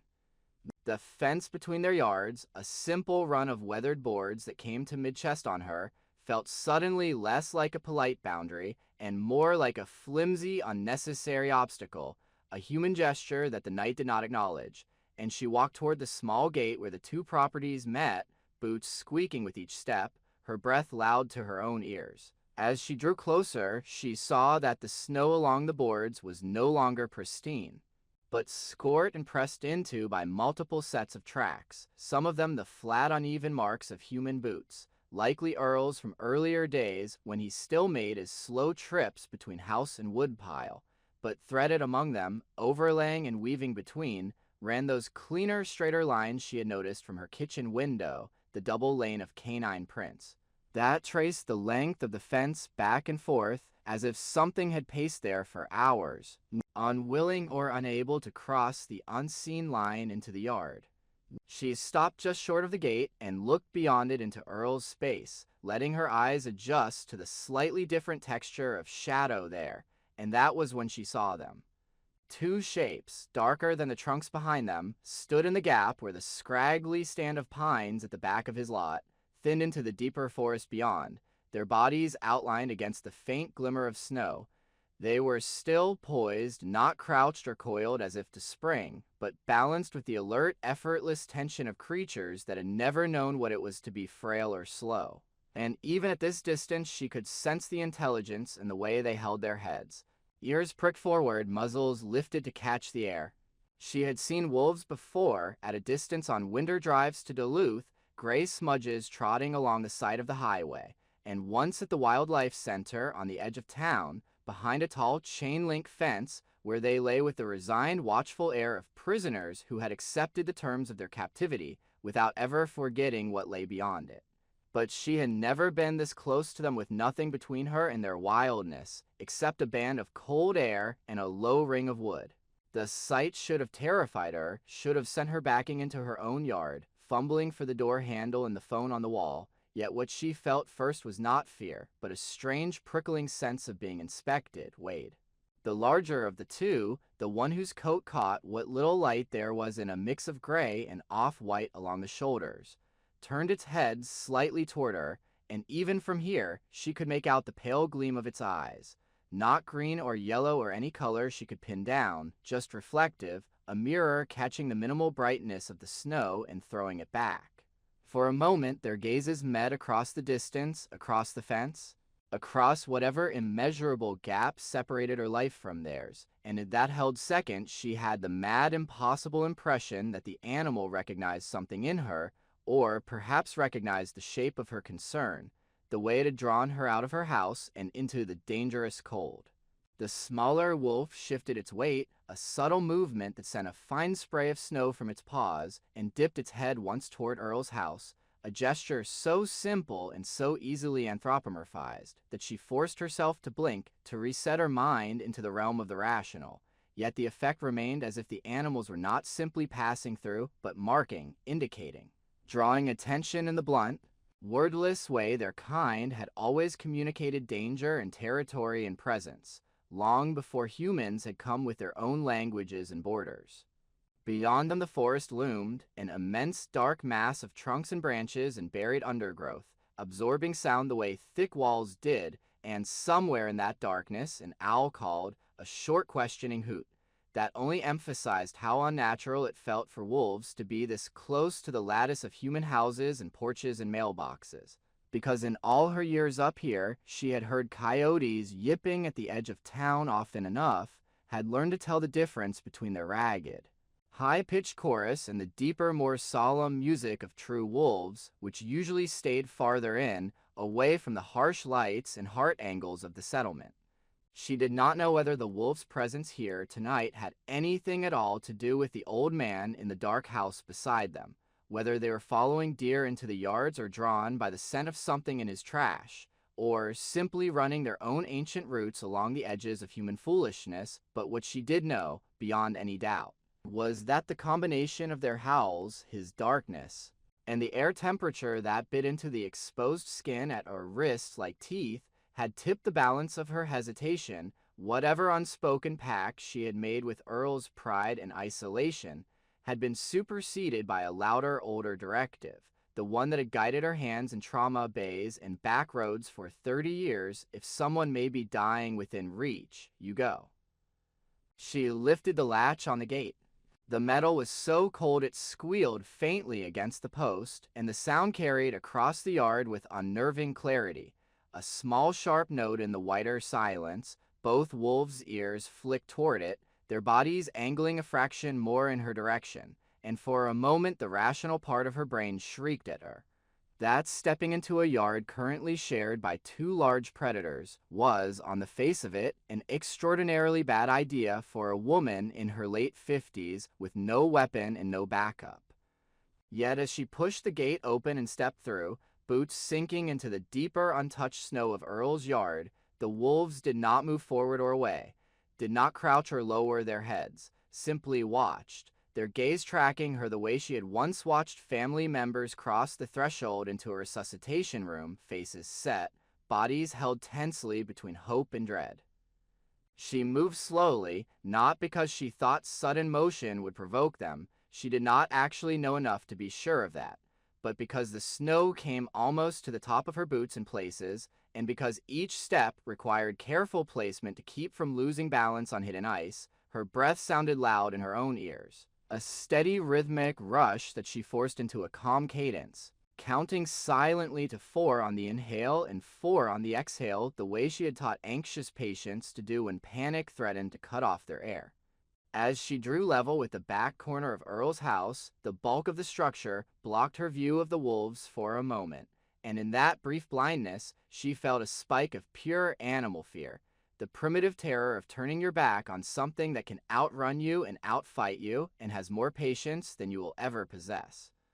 But when she came around the far edge of the siding and saw them again, they had not advanced. They had, if anything, shifted slightly closer to the fence, as if intentionally keeping a margin between their wildness and her clumsy booted steps, and the larger one's head tilted once more toward the dark house, an almost imperceptible inclination that she could not help interpreting as emphasis. The back porch steps had a thin glaze of ice on them. The wood slick where the weak sun during the day had melted a skin of snow that had then refrozen, and she tested each board with the toe of her boot before putting her weight on it, picturing an unhelpful detail, what a broken wrist or hip would mean out here right now, where even with a working phone in her pocket, she might wait half an hour for help, while lying in snow that would pull heat from her far faster than the house behind her had pulled it from Earl. The thought only made her move with more deliberate care, one hand flat on the cold siding, the other on the rusted metal railing, until she stood on the small landing before his back door.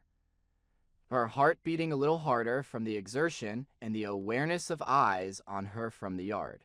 Up close, the door looked like something from another decade, its paint worn and flaking around the handle, the screen slightly bent at one corner, where someone had once carried an object too wide and misjudged the angle, and the frost rimming the edges of the glass in delicate fern-like patterns made it impossible to see through. She wrapped her glove around the knob, half expecting it to resist, to be stuck fast with ice or locked against exactly the kind of intrusion she was about to enact. But when she turned it, there was a momentary stiffness and then a reluctant give, the latch clicking back as if the house itself exhaled.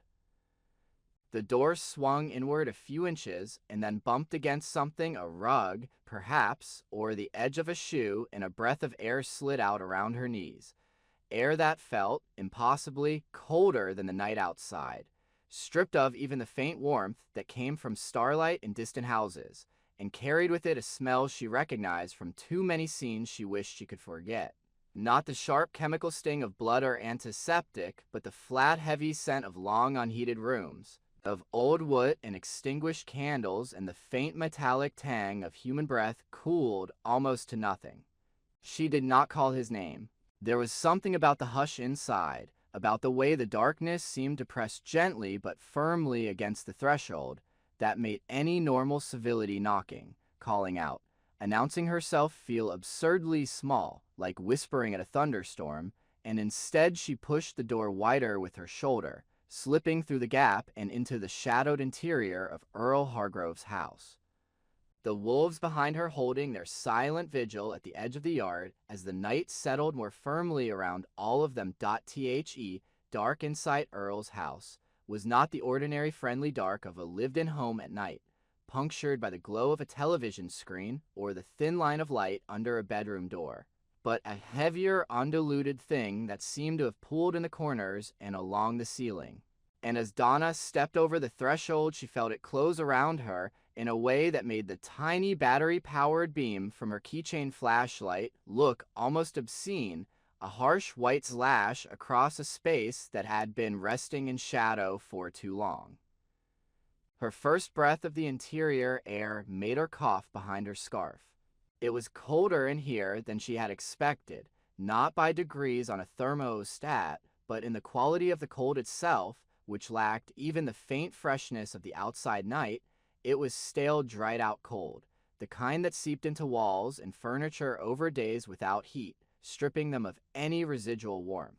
And beneath it lay a subtle, unmistakable layer of human presence, old coffee, wool, the faint sour edge of sweat, with no overlay of cooking smells or recent activity to soften it, as if life in the house had been paused mid-inhale. Her boots made soft, dull thuds on the rug just inside the back door, each step sending up a faint puff of dust that glittered briefly in the thin beam of her light before settling back into the thick air, and she swung the flashlight slowly in an arc, letting it travel across the cramped mudroom with its line of coats on hooks, the neatly stacked boots at attention along the wall. The small bench where she imagined Earl had sat every day of winter for decades to lace his footwear. Everything in its place, nothing obviously knocked over or broken, which somehow made the silence worse. Earl, she said, or tried to, but the word came out muffled and thin against the scarf, more breath than voice, swallowed almost immediately by the room, and she realized that calling his name felt both necessary and absurd, the way it did in trauma bays when you spoke to an unconscious patient, using their first name, as if the familiarity itself could tug them closer to the surface. She pulled the scarf down off her mouth, ignoring the way the exposed skin of her cheeks prickled in the indoor chill, and tried again, louder now, letting her voice push into the space. "Earl, it's Donna." The sound traveled down the short hallway like a pebble thrown into thick mud, the echoes quickly dampened by the soft surfaces of coats and curtains and rugs, and no answering voice came back, no rustle or groan or irritated. "For God's sake, woman, I'm fine," which she realized, with a sharp piercing ache, was what she had been hoping to hear all along, even as every practical bone in her body told her that hope was thin. She moved forward, the flashlight's beam jittering slightly with each step as her hand trembled from cold and adrenaline, and turned into the kitchen, where the faint outline of familiar shapes emerged in the circle of light. The table with two chairs pulled neatly under it, a mug in the center with a brown ring right on the inside. The sink with a single plate and fork resting in it, the counters cleared of clutter except for an old, square telephone with its cord coiled beside it like a sleeping snake. She aimed the light at the digital thermometer on the counter, its small screen glowing with a pallid greenish number, 32 degrees. "Jesus," she whispered, the words slipping out before she could stop it, not as profanity so much as an involuntary exhale of shock, because even after years of lecturing elderly patients about keeping their houses at 68 degrees in winter, about the dangers of saving on heating by letting the temperature drop, seeing that freezing point number in sight, a home, made something deep in her professional mind flinch. There were no candles burning, no embers visible in the wood stove she knew lay beyond the archway into the living room. No hum from the refrigerator motor, no ticking from the baseboard heaters. The power flicker she had experienced earlier had clearly become, at some point, an actual outage in this one unlucky house, leaving Earl's careful reliance on small backups. and his belief in his own resilience exposed reality with a cruelty that mate or want irrationally. To find the fuse box and kick it. Her breath ghosted in front of her with every exhale. The vapor illuminated in the thin cone of the flashlight, and she could feel heaviness settling into her limbs. Not her own hypothermia, she was layered, and had just come from a warm house, but a kind of sympathetic exhaustion, as if the cold in the air were carrying traces of whoever had been breathing it for days, slow and shallow. Sinking deeper into stillness. "Earl, I'm coming in," she called again, partly out of respect, partly to keep her own courage from crumpling, because there was something about walking uninvited into another person's dim frozen rooms that triggered all the old rules about privacy and boundaries, even when every piece of medical training she had ever received screamed that when there is a reasonable belief someone is in danger, you do not stand on ceremony, you move. She stepped through the archway. The living room unfolded in the shaky light, the couch against the far wall, the low coffee table with its stack of old magazines,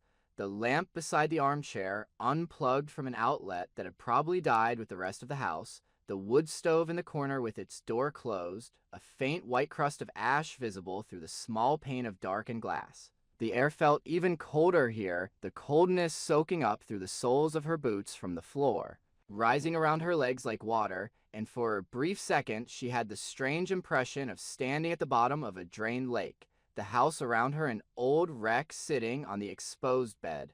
Her light moved across the couch, the empty armchair, the blank space by the window, and for one heart-stopping moment she thought the room was empty,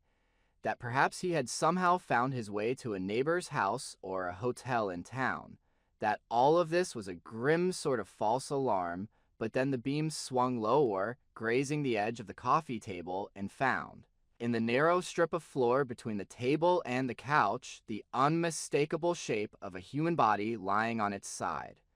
"Earl," she said again, but this time the word came out as a strangled breath. He lay on the floor as if he had slid, slowly and without resistance, from the couch cushion to the rug, his back slightly curved, his knees drawn up a little, one arm bent awkwardly under him, while the other rested across his chest. Multiple layers of clothing bulked around his frame, the faded flannel she had seen him in 100 times, the thick sweater.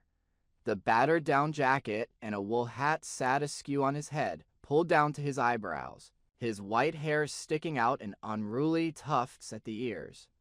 For a half-second she saw him not as a patient, but as the man she had watched through her window for years, the one who had shoveled her driveway in the worst storm their town had seen in 20 years after Mark died, the one who had nodded stiffly at her in the grocery aisle, and reached up without being asked to pull the large bag of flour from the top shelf she could not quite reach, the one who had stood alone behind Ruth's coffin, his face covered in the rigid, granite mask of someone who believes that grief should be carried privately, without witnesses, and that image slammed up hard against the sight before her now, the same man small and crumpled on his own rug.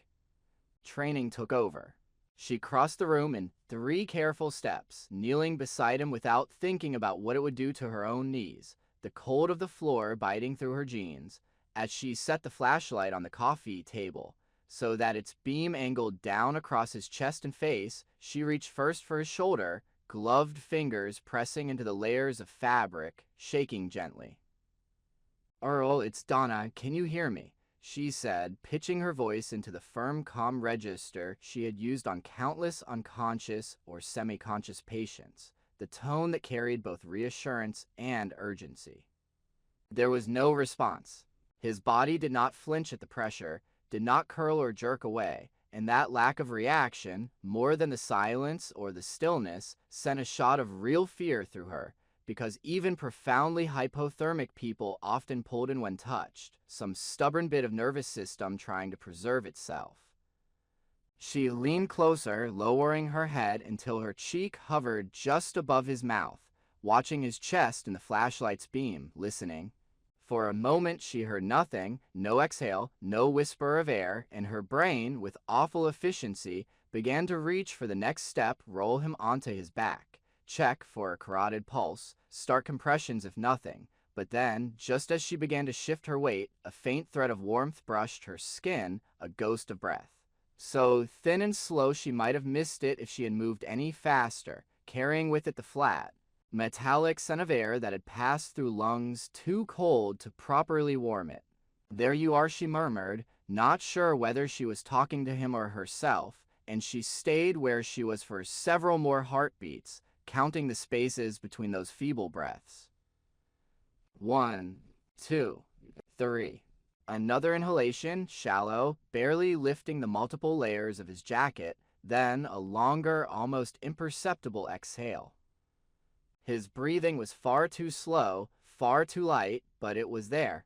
She reached her hand, fingers curling inward to compress the glove into something like a probe, to the side of his neck under the jaw, pressing gently inward until she felt something flutter against her fingertips. Not the strong, regular thump of a heart working in a warm chest, but a weak, hesitant tapping, as if the muscle were hitting a wall of slush with each contraction. Instead of clear, flowing blood. "Okay," she said quietly, speaking into the air more than to him, because the words helped anchor her thoughts, kept them from scattering in the odd muffled panic that cold rooms always induced. "You're in there, you stubborn old thing." She ran a quick practiced eye over what she could see of him, the pale waxy skin of his cheek beneath the white stubble, the bluish tinge at the lips, the slight frost crystals rimming the edge of his hat, where his breath had frozen over and over. The way his fingers, curled near his chest, looked almost carved, the knuckles blotched and stiff, there was no obvious blood. No sign he had struck his head or broken anything in the fall, no vomit, no evidence of a stroke or seizure. Nothing but the all-consuming, thorough presence of cold. Her mind slotted him, without needing numbers from a thermometer, into categories she knew too well: moderate to severe hypothermia, unresponsive but breathing, pulse present but weak, indoors yet in an environment cold enough to further drop his core temperature if nothing changed. She knew the textbook, knew the warnings against moving such patients roughly, against rapid, uneven rewarming that could shock a fragile heart into arrhythmia, knew the admonitions to handle them like glass. At the same time, the reality of his current position on a hard floor in a house at freezing, his heat draining away into the boards, collided with those cautions, and she realized she had to find the narrow path between doing too much and not doing enough, between letting him lie here and slip away slowly and jarring him in a way his chilled system might not tolerate. The first thing, though, was as simple as it ever was in any emergency: get help moving in this direction. She dug her phone out of her coat pocket with hands that had begun to shake, whether from the indoor cold or from adrenaline she could not say, and scooted back just enough to see the screen in the flashlight's beam, her thumb already hitting the 3 numbers she had dialed more times than she cared to remember. When the dispatcher's calm, practiced voice came on the line, her own sounded steadier than she had expected, as if years of radio reports and bedside updates had been stored somewhere and could be pulled up on command. "This is Donna Kelsey out on County Road 12, the little settlement past mile marker 8, she said, giving the address, spelling the street name, speaking quickly but distinctly. "I'm in a neighbor's house. Elderly male, probably mid-70s, no heat for several days, indoor temp around freezing, he's on the floor, unresponsive, but breathing, weak pulse. Likely severe hypothermia, I need an ambulance, and probably the volunteer fire guys for lift assist. The roads are slick, so warn them about the hill before the turn." The dispatcher asked the expected questions. Was he alone? Was there any sign of trauma? Was there anyone else in the house? Was she able to stay with him? And Donna answered, eyes never leaving Earl's chest, still watching that slight rise and fall.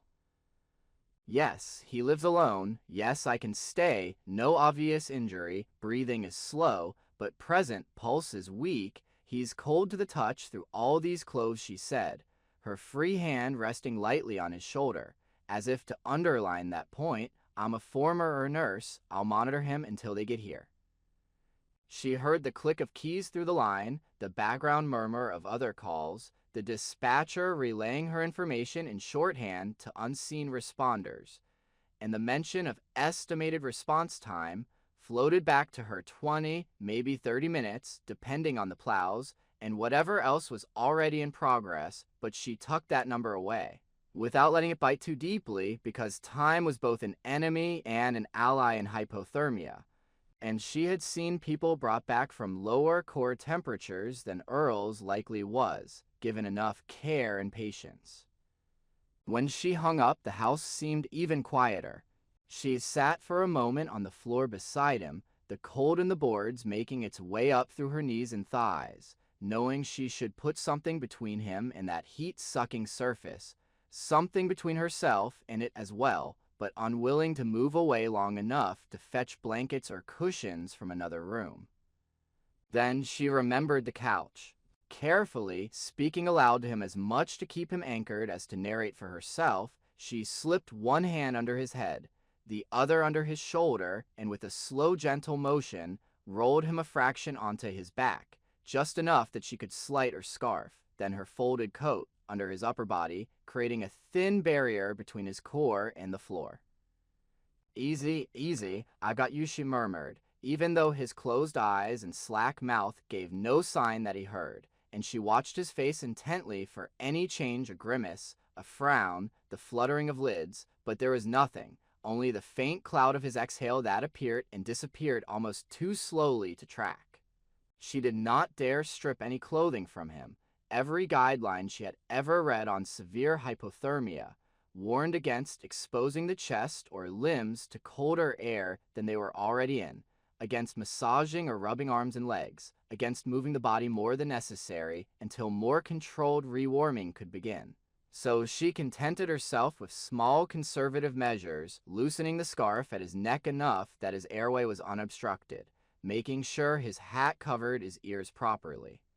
tucking the blanket more snugly around his hips and legs. "Help is coming," she said, more forcefully now, the words hanging in the frosty air between them. "You are not going to die on your living room floor like this, you hear me?" She did not realize she had raised her voice until the sound of it bounced faintly off the walls and came back to her a half-second later, and in that echo, strangely, she also heard another noise, one she had almost forgotten about in the intensity of the last few minutes, faint, muffled through the walls and insulation, but unmistakable. The low drawn-out call of a wolf somewhere just beyond the borders of the house. It came once, long and steady, then stopped. She pictured, without wanting to, the two shapes she had seen in the yard, their heads tipped back, their throats working, sending that sound up into the sky and out across the frozen fields, and the knowledge that wild animals stood in the dark outside, while an old man lay in the cold at her feet, made the scene feel layered, as if two realities had been laid one over the other. The clinical, measurable one of core temperatures and pulse rates and ambulance eras, and another, older one in which creatures of the forest called and listened and sometimes, for reasons beyond her understanding, came close to human homes not for food or threat, but to stand witness. She shook her head once, sharply, to clear it, and shifted or wait, flexing her numb toes in her boots, rolling her shoulders to keep blood moving. The practical question rising, now that the immediate checks were done, how to fill the minutes until sirens and boots and shouted instructions arrived, how to keep herself from spiraling into helplessness in this room, where everything visible spoke of a life lived alone and stubbornly, now boiled down to this one fragile, flickering presence beside her. "Do you remember," she said softly, surprising herself with the choice of topic as much as with the fact that she was speaking at all, "the storm 3 winters back when the lines went down and my furnace quit and I didn't know how to relight it, so I stuffed towels under the doors and boiled water on the stove and thought I was so clever, and in the middle of the night you showed up on my porch with that old kerosene heater and a lecture about ventilation." The memory rose in enough detail that she could see the exact pattern of snow on his shoulders that night, the way his hat had been pulled low, his eyes narrow with irritation and concern, and she let herself lean into it, because talking to him about something shared made the room feel less like a tomb. "You told me then that cold doesn't argue. It just waits," she went on, adjusting the fringe of the blanket over his knees. "You said people think they can bargain with it, put it off for a few hours a day, but that winter always wins if you let it. And I said, fine, you win, you're right, and I made us coffee while you messed with the pilot light and pretended you weren't out of breath from the stairs. Her voice wavered on that last sentence, and she swallowed hard against the tightening in her throat. Well, I'm cashing in on that lecture now, she said, a brittle humor lacing the words. You don't get to be right about the cold and then lose to it anyway. That's not how this works. She checked his breathing again, counting the seconds between the shallow movements of his chest, and thought perhaps, maybe that the interval had shortened a fraction, that the exhalations were a hair less invisible, though she knew it might simply be her eyes adjusting better to the dimness or her mind, desperate for any sign, fooling itself. From somewhere outside, much closer now, came the sudden sharp crunch of footsteps in snow, multiple sets, uneven, human, the sound of people moving fast but carefully, boots slipping a little on ice, voices calling to one another in short practical bursts. A splash of blue light flickered briefly across the wall. As it squeezed through the frosted glass of the front window, the unmistakable flash of an emergency vehicle's bar cutting across the gray interior like a small, fierce strip of color in an otherwise monochrome world.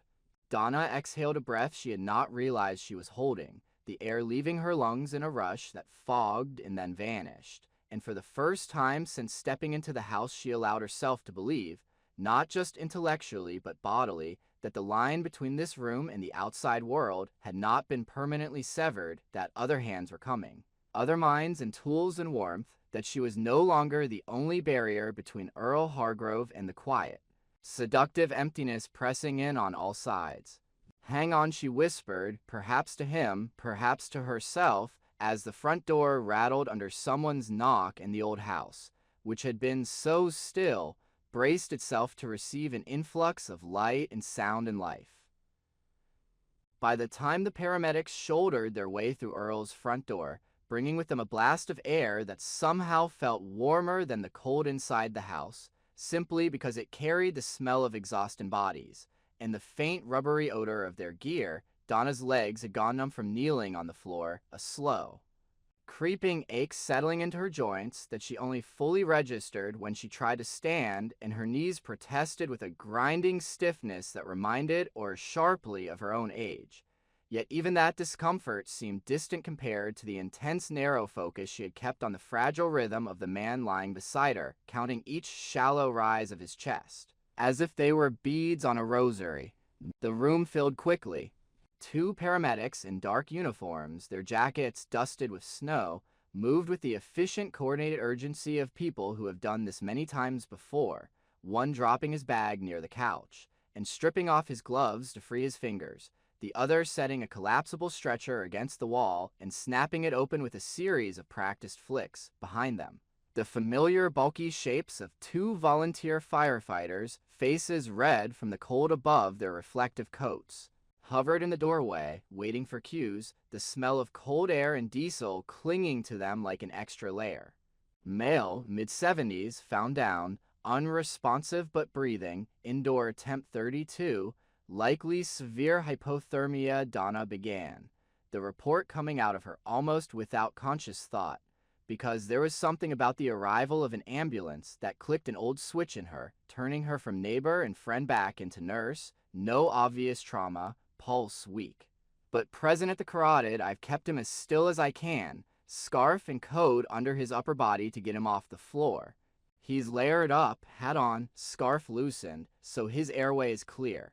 The taller paramedic, his name tag read Harris, though Donna only registered that later knelt on Earl's other site and leaned in, his fingers finding the same spot under the jaw she had checked, his eyes tracking the slow movement of the chest, then flicking up to meet hers for a brief sharp second, the look saying more than words, you did the right things, he's bad but not gone. We're in this now. Sir, can you hear me? Harris said, his voice pitched low and firm, the tone universal among emergency workers worldwide, and he gave Earl's shoulder a gentle shake that was more a touch than an attempt to rouse, because he knew as well as she did that rough handling of a severely cold heart could be as dangerous as the cold itself.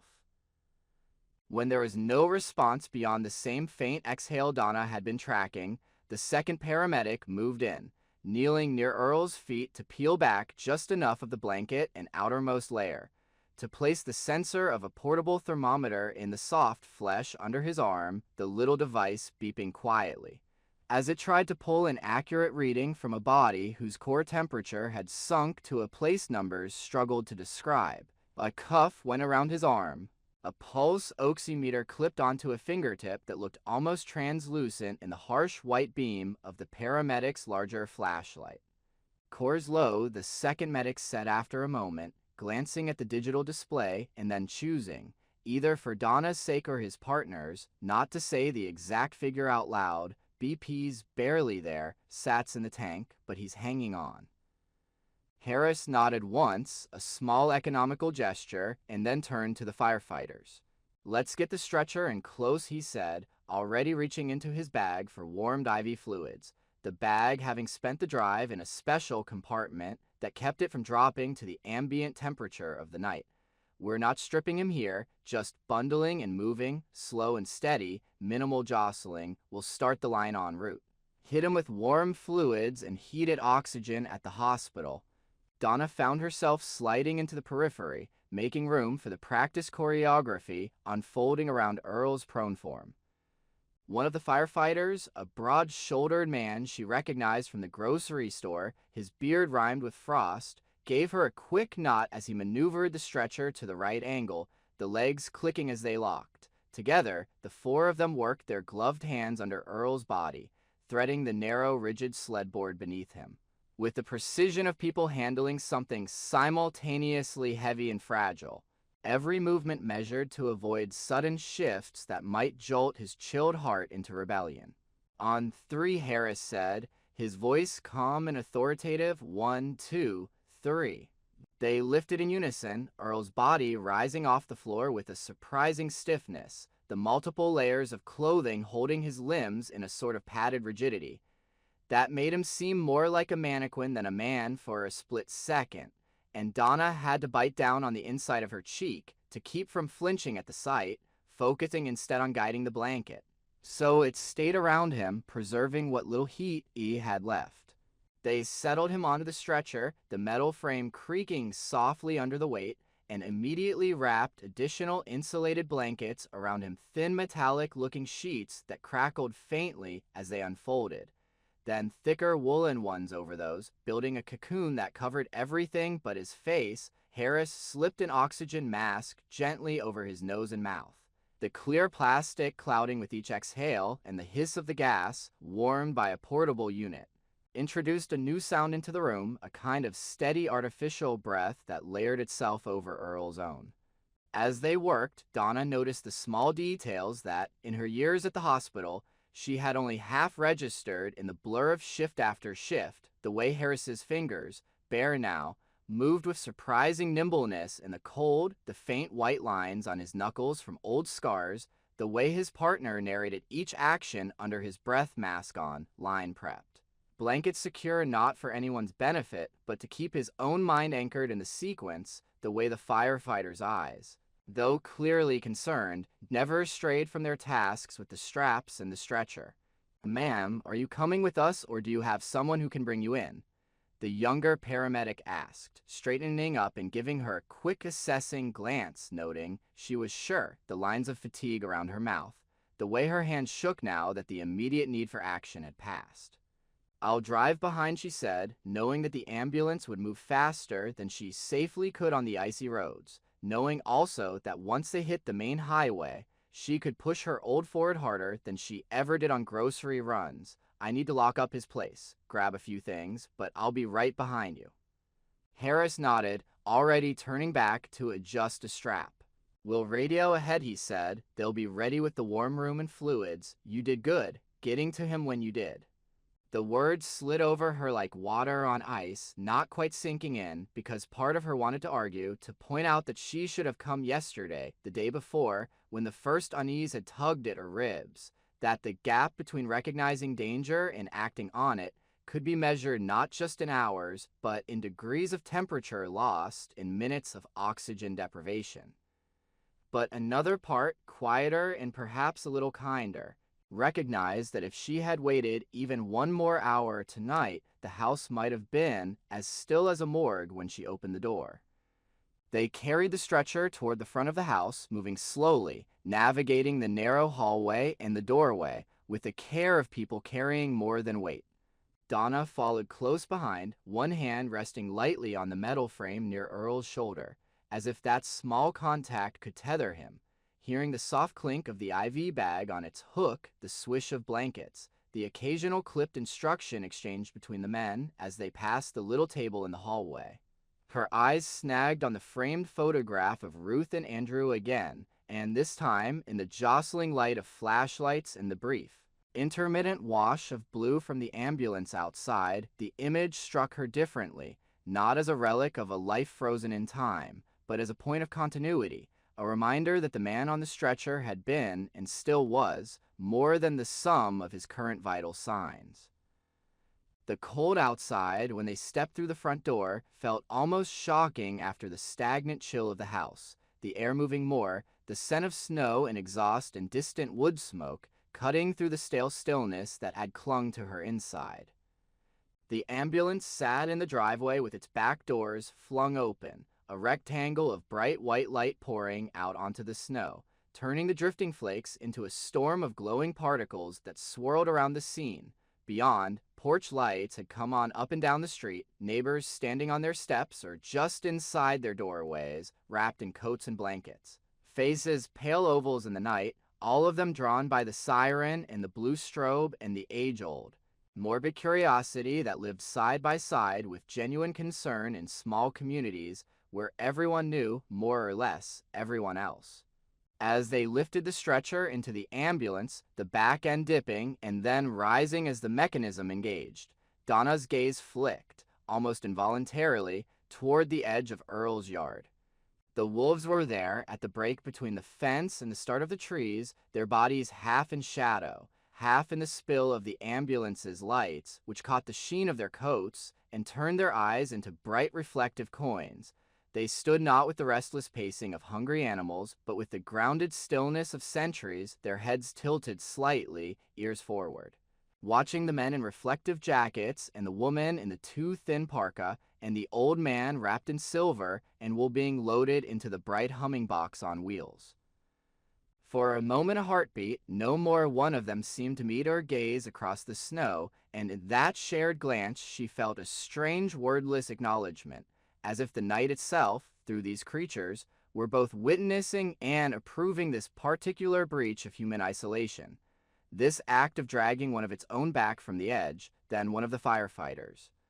Following her line of sight, let out a low whistle. Well, albeit he muttered, not loudly enough to draw attention from the others, but enough that she knew she hadn't imagined them, that these were not the residue of Earl's delirious wolf-pup visions transferred to her, but flesh and blood animals standing 20 yards away, their breath visible in small, steady puffs. "Don't spook them," Harris said quietly, closing the ambulance doors with a firm, decisive double thump. "They're not bothering anyone, and we've got other things to worry about right now." The engine revved, the back of the vehicle dipping slightly as the driver shifted into gear, and then the ambulance was moving, tires crunching over the packed snow of the driveway, blue lights strobing against the low clouds. The siren rising up in a sudden keening wail that cut across the yards and sent a flock of sleeping birds bursting from a nearby tree in a flurry of wings. Donna stood for a second in the wash of its taillights, the red glow painting the churned up snow at her feet, feeling the vibration of the engine in her chest as the box carrying Earl receded down the road. The wolves watched it go. Only when the sound of the siren had dwindled to a faint distant echo did they move, turning in near unison, their bodies flowing into motion with a grace that made the awkwardness of human movement seem almost comical. They trotted along the fence line for a few yards, then slipped between the trees, their forms swallowed quickly by the dark, until all that remained of their presence were the fresh prints impressed into the snow and the memory of their eyes catching the artificial light. "You see that?" The bearded firefighter said under his breath, stepping closer to Donna as the other volunteers began to coil hoses that had never been used in closed compartments that had been opened more from habit than necessity, right up at the yard like they were waiting. She nodded, pulling her scarf back up over her mouth as the wind shifted, sending a new gust of cold air knifing through her coat. I saw, she said, the words muffled by wool, and she did not add what she was thinking, which was that if she ever told this story later, people would either nod and say, yes, wolves come close in hard winters, or laugh and say she was reading too much into animal behavior, or look at her with that particular. Wary sympathy reserved for those who have spent a little too much time on the edge of things. She turned back toward the house. There were practicalities to attend to, locking the doors, turning off what little electricity might return, checking the stove, making sure nothing smoldered,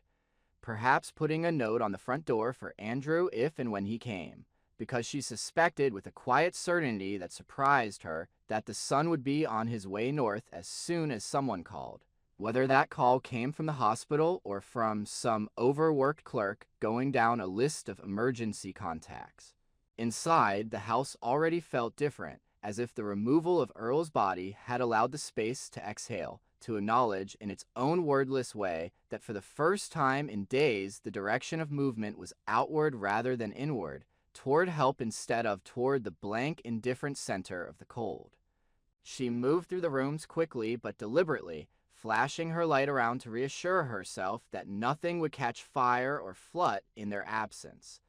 Though the frozen pipes were beyond her control, in the living room, the indent on the rug where he had lain was already softening, the fibers slowly rising back toward their original shape, erasing the physical imprint of his collapse, even as the echo of it remained in her muscles, in the ache in her knees, in the ghost of his shallow breath on her cheek. For a second she stood there, in the same spot where she had knelt holding the phone hours, or was at minutes earlier, and let the quiet settle properly, not pushing it away this time, feeling instead the weight of the narrow escape that had just threaded itself through this house, a line drawn between two possible futures, one in which he had been carried out in a body bag after the thaw, another in which he now rode toward fluorescent lights and warmed IVs and the sharp,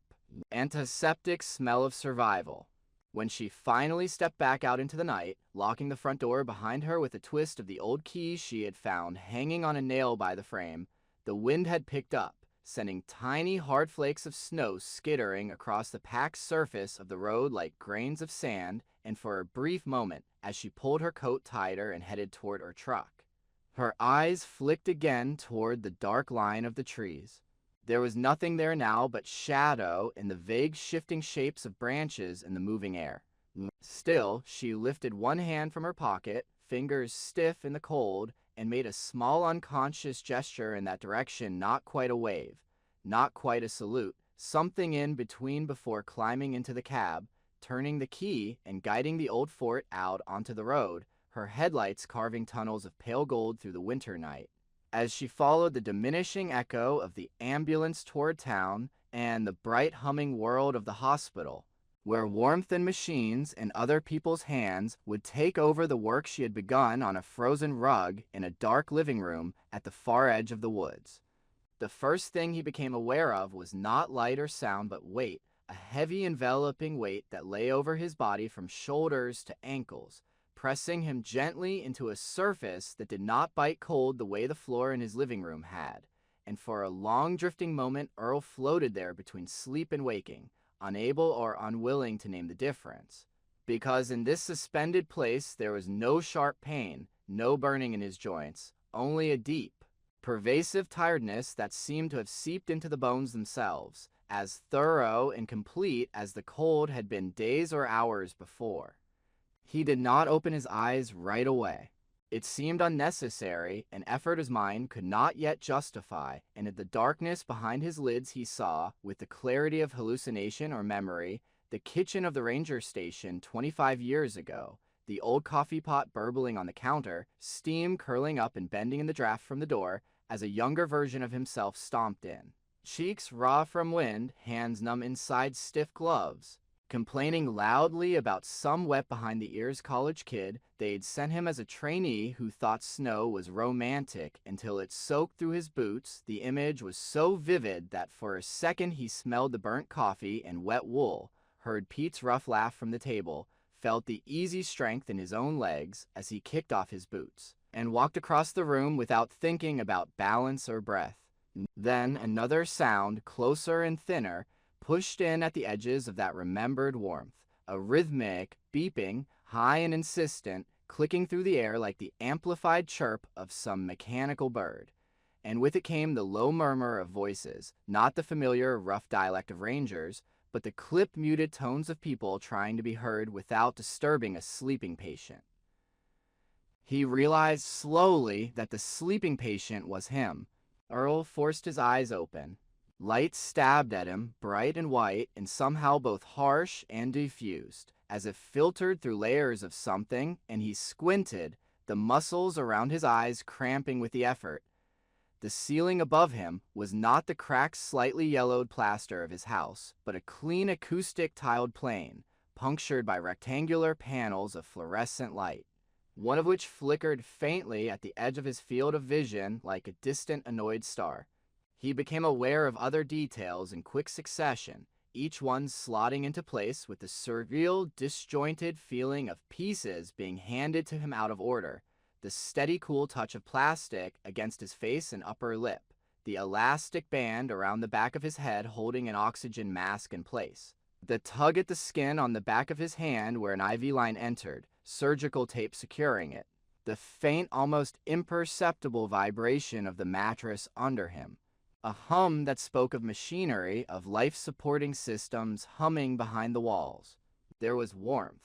Not the dry, parched warmth of a space heater or the fragile, localized heat of a small fire in a drafty room, but a deep, even pervasive warmth that seemed to come both from outside and from within. Heavy blankets tucked around his sides, the mattress beneath him faintly radiating upward, and, most startling of all, a sense that his own chest was not a hollow, echoing cavity anymore, but a place where blood actually moved, sluggishly but with intent, sending a lead in. Reassuring thump through his ribs. He turned his head instinctively to the right, and the motion sent a slow wave of dizziness rolling through him, not sharp enough to be nauseating, but strong enough that he had to stop halfway and let his gaze settle wherever it landed.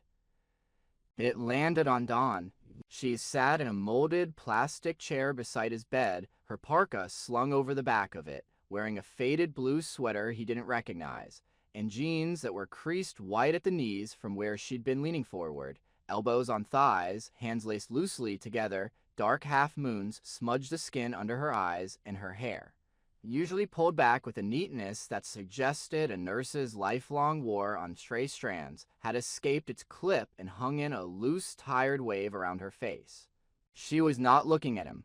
Her gaze had drifted to the window where a thin rectangle of winter morning shone, the glass slightly fogged at the edges, early sunlight bouncing off snowbanks in the parking lot outside and reflecting back into the room with a softness that made everything inside look less stark. Some fine white rime clung to the corners of the window pane where the metal frame met the glass, a polite reminder that the temperature outside was still firmly in the grip of the season, no matter how warm it felt in here. Dawn, he said, or tried to, but what came out was a dry croak that startled him with its weakness, a thin rasping sound under the mask that barely seemed to belong to his own throat.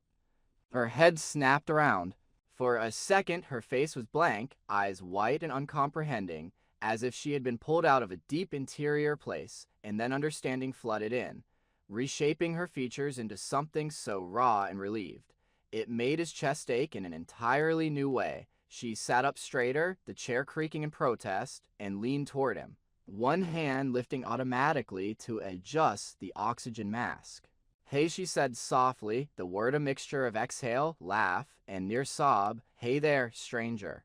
He frowned slightly, trying to get his tongue to cooperate, to push words around the dryness in his mouth and the slick foreign feel of plastic. What he began, the syllable shredded by the weakness of his vocal cords and muffled by the mask. Where? In the hospital, she said quickly, not making him finish, because some part of her had anticipated this question and stored the answer. County hospital, about 20 miles from home. You gave us all a scare, you stubborn old fool. There was no anger in the words, only a kind of fierce affection, and he let them wash over him, the label stubborn old fool settling into his bones with more ease than any endearment could have, because it matched the shape he knew he'd been carrying. Hospital, he thought. Not the ranger station's makeshift infirmary, not his own living room with its wood stove and familiar walls, but a place of machines and protocols and people he didn't know. The realization sat oddly in his mind because he could not quite connect the last solid memory, the couch, the cold growing heavy, the wolf pup on the kitchen floor of his past, to this bright humming present. Wolves, he said suddenly, the word surprising him as much as it seemed to surprise her, his voice scraping out around the mask, and he felt, distantly, the way his heart kicked a little faster under his ribs, not in the dangerous, irregular way it had in the cold, but in a cleaner, more urgent rhythm. Her eyebrows lifted. Wolves, she repeated, more as acknowledgement than question, and for a moment their eyes held, something unspoken skating between them, because they both knew that whatever had happened outside their houses the night before or whenever it had been, could not be entirely explained by hunger or migration patterns or any of the tidy reasons people like to give for wild animals, showing up where they weren't expected. Did they? He started, but the sentence unraveled halfway, fatigue dragging at each word as if it were weighted. She reached out then, almost without seeming to decide to, and laid her hand lightly on his forearm, careful to avoid the ivy line, fingers warm against the thin papery skin that had cooled so dangerously not long ago. They were there, she said quietly, not bothering with denial or rationalization because she was too tired for that, and because some part of her understood that denying what they had both seen would feel more unnatural than accepting it. Out by your fence, by the trees, they howled until half the town was awake, and then they stood there while I went into your house. And they were still there when the ambulance pulled away, and only then did they go back into the woods. He closed his eyes briefly, not because the information was too much, but because the image it conjured two gray shapes against the snow, breath steaming, eyes bright, was so clear it might as well have been printed on the inside of his eyelids. He had the odd disorienting sensation of something clicking into place, not as a full understanding, but as a fit, the way a puzzle piece slides into a slot you didn't know you were leaving open, perhaps, he thought hazily. This was what Ruth had meant when she used to talk about signs, about the world sending you what you needed in forms you didn't always recognize, a language you could choose to ignore or learn. When he opened his eyes again, the effort leaving him more winded than he liked, he found Donna watching him with a look that combined relief with something like guilt. You nearly didn't make it, she said, and if he'd had more strength he might have made a joke about her bedside manner, about how nurses were supposed to sugarcoat things, but he could hear, in the rasp of her voice, that she needed to say it as much for herself as for him. The doctor said another 30 minutes and you would have been past the point, where that slow heart of yours could have been coaxed back without damage. She did not specify what kind of damage, and he did not ask. He understood enough about bodies and thresholds to fill in the blanks, brain cells starved of oxygen, organs shutting down, the lights dimming in ways no amount of warmed fluid or careful rewarming could reverse. Sorry, he murmured, surprising himself with the word, because apologies had never come easily to him, least of all for his own stubbornness, which he had always considered a trait rather than a flaw, a tool that had seen him through storms and fires and hard seasons. I should have. He trailed off, unable to decide how to finish the sentence, should have called, should have listened, should have admitted sooner that being alone was not the same as being strong. She squeezed his arm gently. Yes, she said, because she was not going to lie to him now, not after what they had scraped him back from. You should have, but you're here, and we'll work out the rest later. A soft knock came at the partially open door, and a figure in a white coat stepped in, a stethoscope looped around his neck. glasses fogged slightly from the change in air as he entered. He looked younger than Earl had expected, maybe 40s, with the purposeful calm of someone who had learned to speak hard truths without letting them crush him. "Well, Mr. Hargrove," the doctor said, checking the monitor once before coming to the bedside, "you decided to come back and join us properly, I see. That's good news." He conducted his checks quickly, businesslike but not unkind, listening to Earl's heart and lungs, asking him to squeeze his fingers, to wiggle his toes under the blankets, shining a small penlight in his eyes and watching his pupils respond, each small test a measure, in the doctor's mind, of how much had been lost to the cold and how much had been preserved.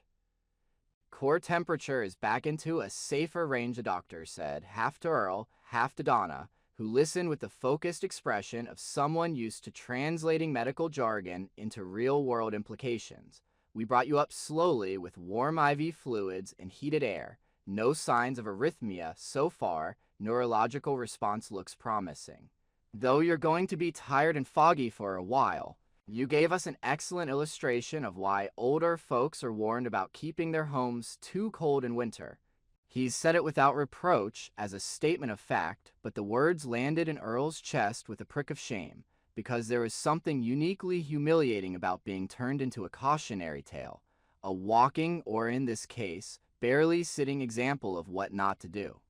How long Earl managed, licking his dry lips under the mask, was I, out.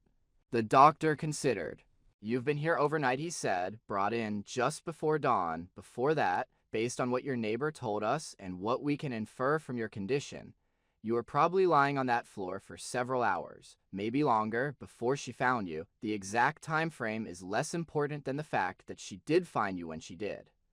He inclined his head toward Donna in a small respectful nod, and she looked away, color rising in her cheeks.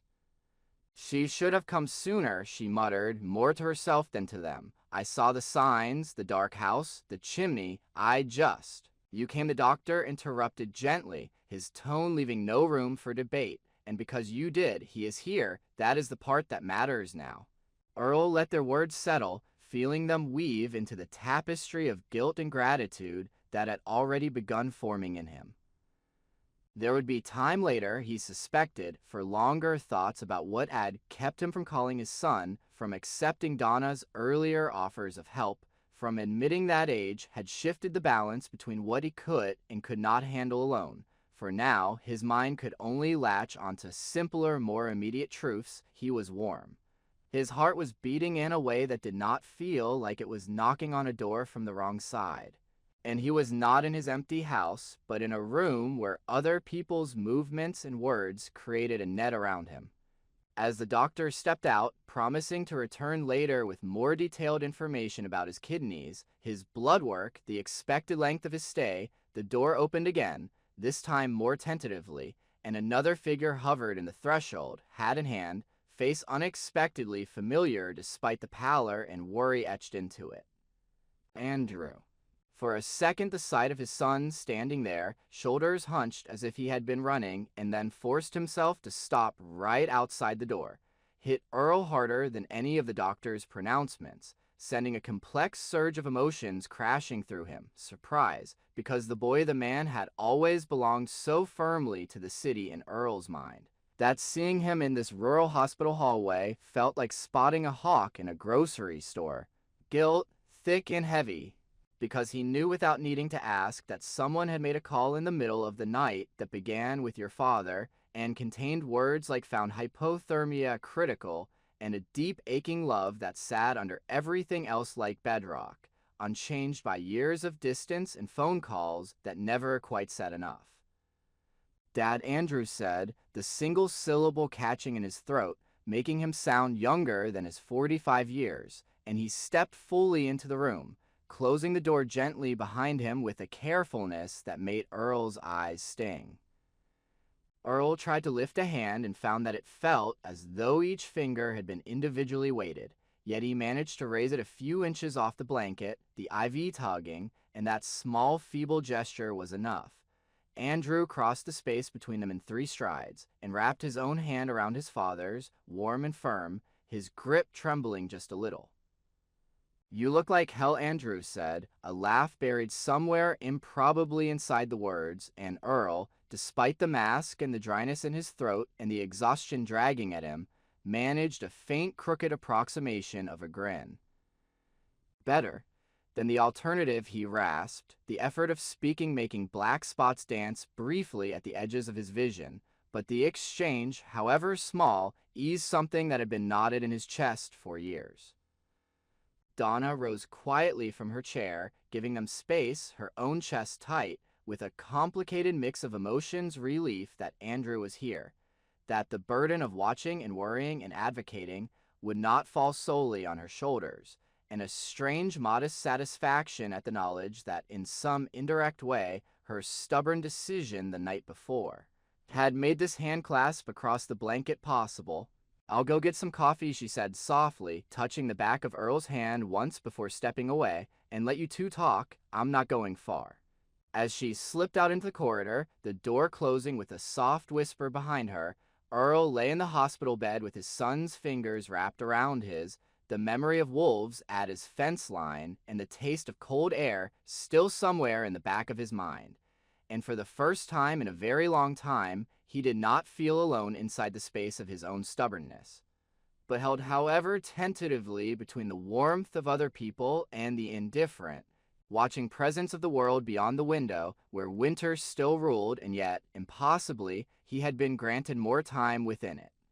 By the time March settled properly over the North Woods, winter had lost the cruel iron edge it had carried in November and December, and had taken on a softer, more distracted air, the snowbanks along the road shrinking day by day, as if some invisible hand were planing them down, the hard glassy surfaces turning granular and slushy under the pale sun. Meltwater ran in thin restless streams along the ditches, cutting little channels through dirty snow. And in the afternoons, icicles hanging from eaves broke loose one by one, shattering on porches and steps with small startling crashes that echoed much louder than their size warranted in the quiet of the settlement.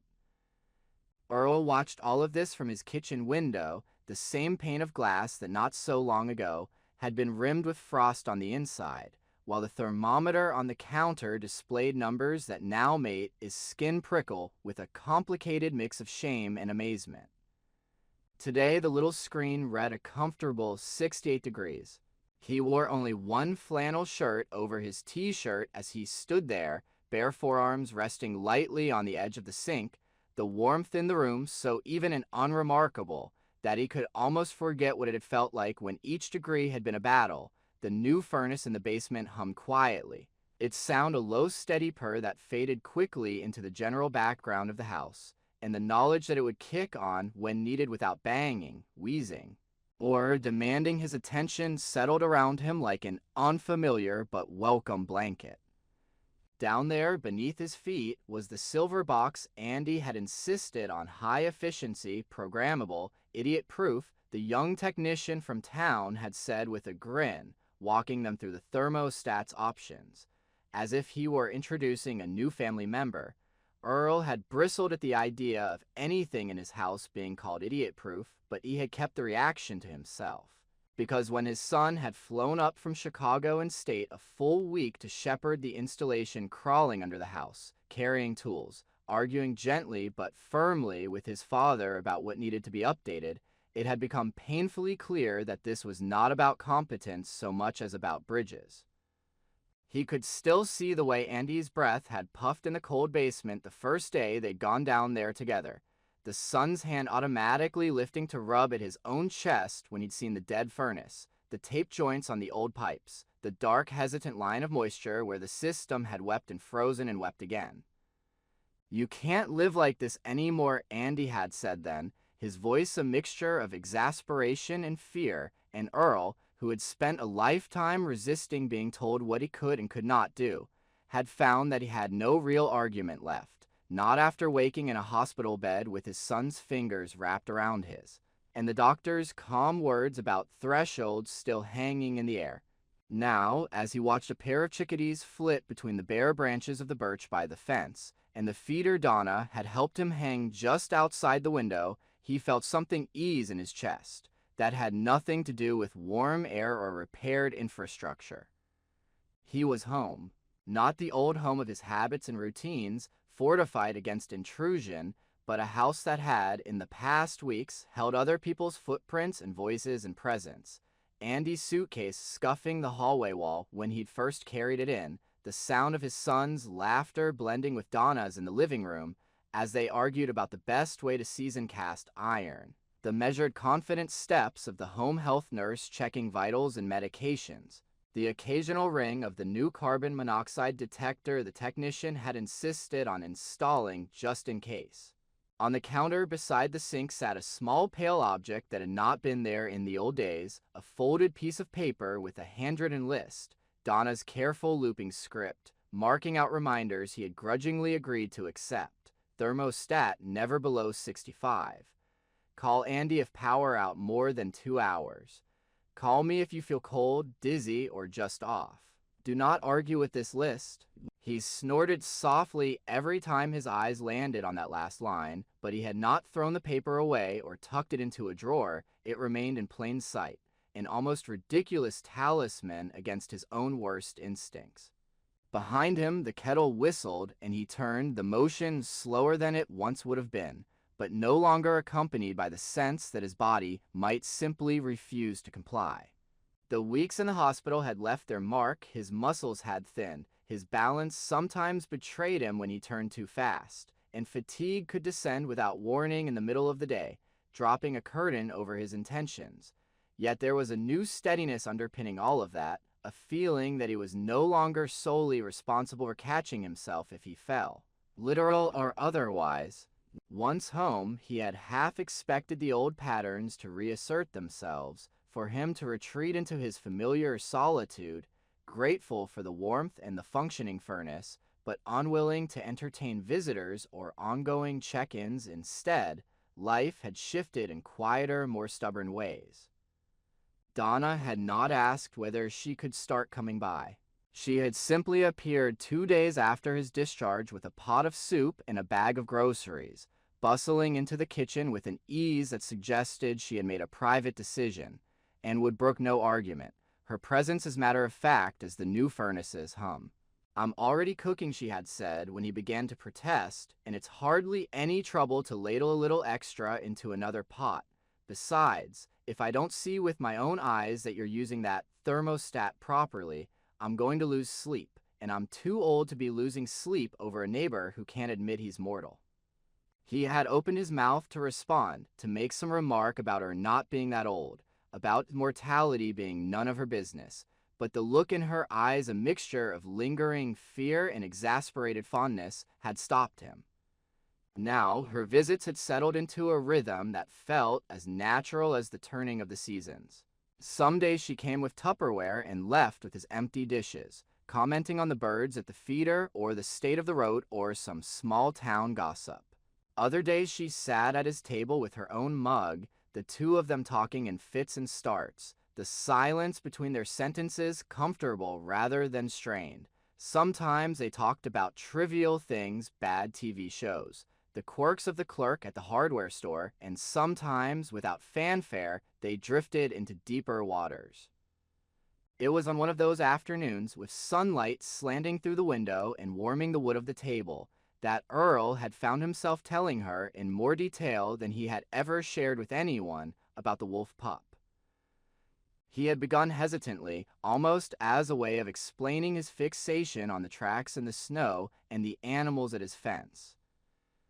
He described the trap, the way the metal teeth had bitten into the pup's leg, the blood on the snow, the decision he had made in that moment to break a regulation rather than leave the creature to die. He spoke of Ruth's horror when he had carried the limp bundle into their kitchen, of the long weeks of tending to something that growled at him, even as it accepted food and water.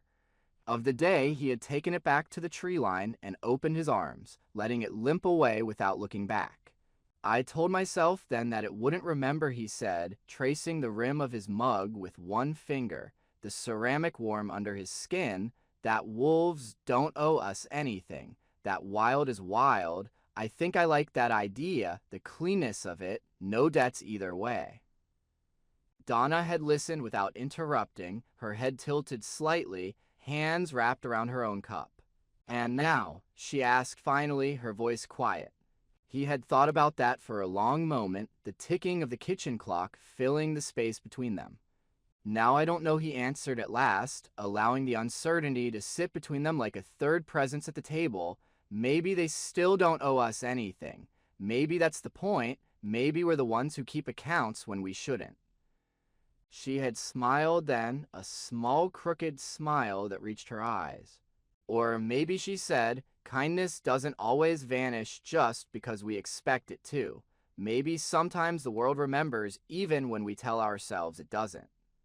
He had not argued with her. Now, weeks later, as he poured hot water over the tea bag in his mug and watched the color bloom slowly through the clear liquid, he found his thoughts circling back to that conversation, to the uneasy truce he had begun to make with the idea that not everything could be explained and not everything needed to be. Some things could remain questions he lived with rather than solved. The back door opened without a knock, another small, unprecedented thing that would have been unthinkable in the old days, and Donna's voice floated in ahead of her. "You know, for a man who almost froze to death, you keep your kitchen warmer than I do," she said, stamping her boots on the mat to shake off the slush, the air behind her smelling of wet snow and exhaust, and the faint tang of mud starting to wake under the drip of melting drifts. "I might have to start escaping over here when my granddaughter decides 70 is too hot and starts flipping my thermostat down." He turned, one hand still on the mug, and watched as she shrugged out of her coat, her cheeks flushed from the cool air, a few strands of hair sticking damply to her forehead where they had escaped her hat. There was an ease in the way she moved through his house now, the confidence of someone who knew which cupboard held the sugar, where the spare dish towels lived, which chair at the table creaked if you leaned back too far. It still startled some old fiercely private part of him, but that startle was softer now, more like the shock of stepping into warm water than into cold. "Tea?" he asked, the single word carrying with it a whole host of other things he did not say out loud. "Thank you. I'm glad you're here. I'm still getting used to this." "Always," she replied, hanging her coat on the peg and moving to the counter to fetch another mug. "Though, if you ever feel like making coffee with real grounds, instead of that instant stuff masquerading as bean juice, I won't complain." He snorted. "You're in my house criticizing my coffee," he said, but there was no heat in it, only the familiar dry humor that had begun to return as his strength did. They settled at the table, the steam from their mugs rising between them, carrying the faint sense of tea, and whatever flavored powder Donna had slipped into hers when she thought he wasn't looking. Outside, the sound of dripping had become a constant gentle percussion, like 100 small clocks ticking out of sync. "Andy called?" she asked after a moment, stirring her drink lazily. "Last night," Earl said, nodding. "Claims he misses the snow already, that Chicago doesn't do winter properly. I told him he was welcome to come up in January next time and reacquaint himself with the real thing."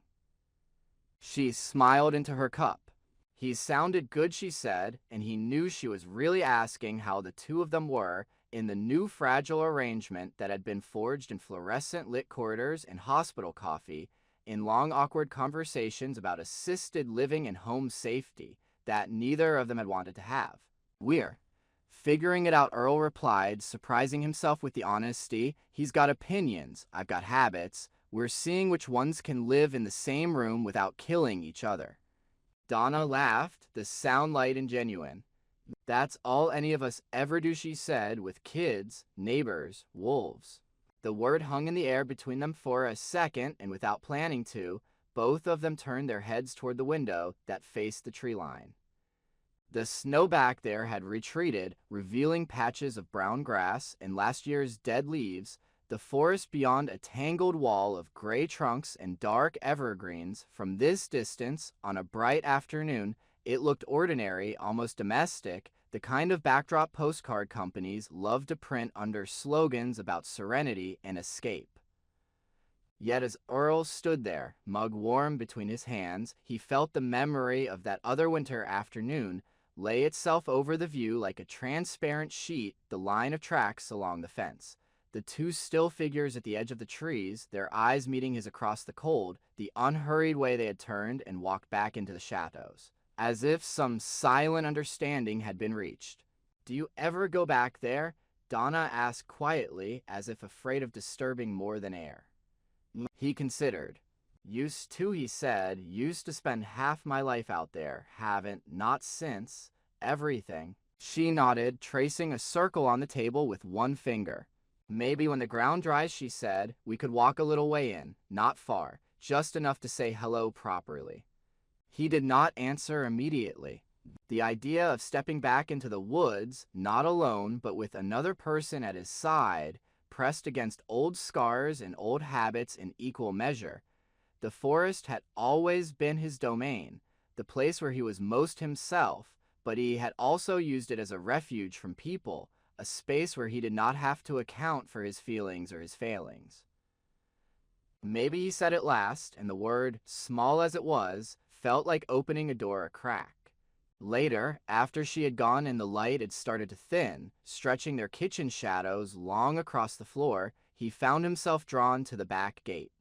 The air had cooled again with the sinking sun, but the bite was gentler now, more of a reminder than a threat. He walked slowly across the damp yard, the snow squelching under his boots in places where meltwater had pooled and then refrozen, the smell of wet earth rising faintly where patches of grass had emerged. At the fence, he rested his hands on the top rail and looked toward the trees.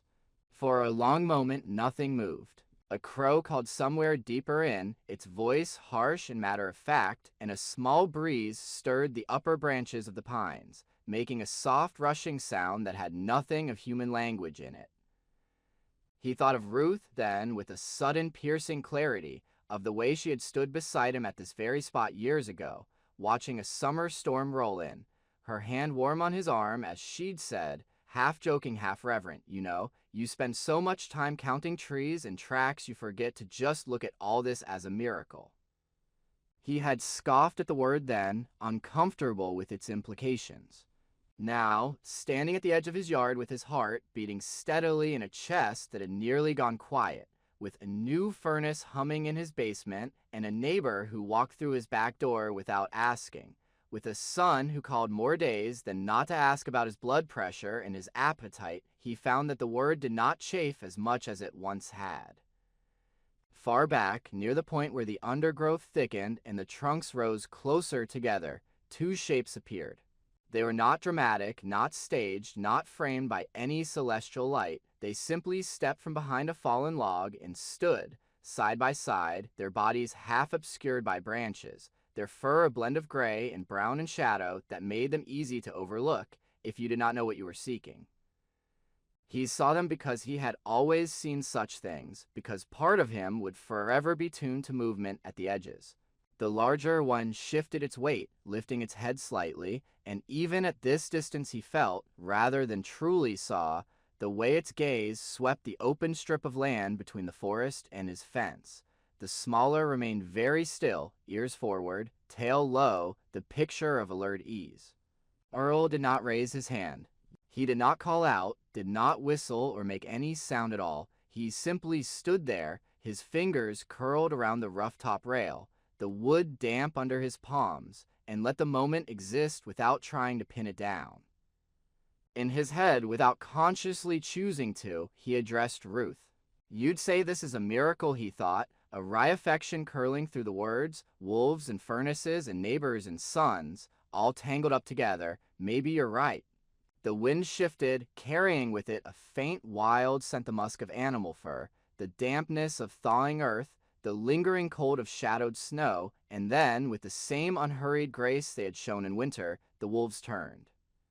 They moved back into the trees, not with the desperate haste of frightened creatures, but with the measured tread of beings who belonged wholly to the place they were in, their bodies slipping between trunks and under branches, until they were no more than impressions, than nothing at all. Earl watched until the last flick of a tail vanished, his breath rising in small clouds that dissipated quickly in the cooling air, and only when the woods were once more a simple tangle of gray and dark did he turn away. By the time he reached the back door, the kitchen light behind the glass was warm and golden, spilling onto the small porch in a welcoming wedge. Donna's silhouette moved briefly across it, two mugs in her hands, and when he stepped inside, she glanced up, a question in her eyes that he answered with a slight shake of his head and a small, almost imperceptible smile. Who was out there? She asked anyway, because some impulses were stronger than subtlety. Nobody, he said, taking the mug she offered, feeling the heat of it seep into his fingers, and for the first time that word did not feel like a lie so much as a placeholder for something that did not need to be defined to be real. They stood there for a moment, two people in a warm kitchen at the edge of a still cold world, the sound of dripping water and distant birds and the humming of hidden machinery, weaving together into a quiet steady music, and in that ordinariness lay a kind of grace that needed no further explanation.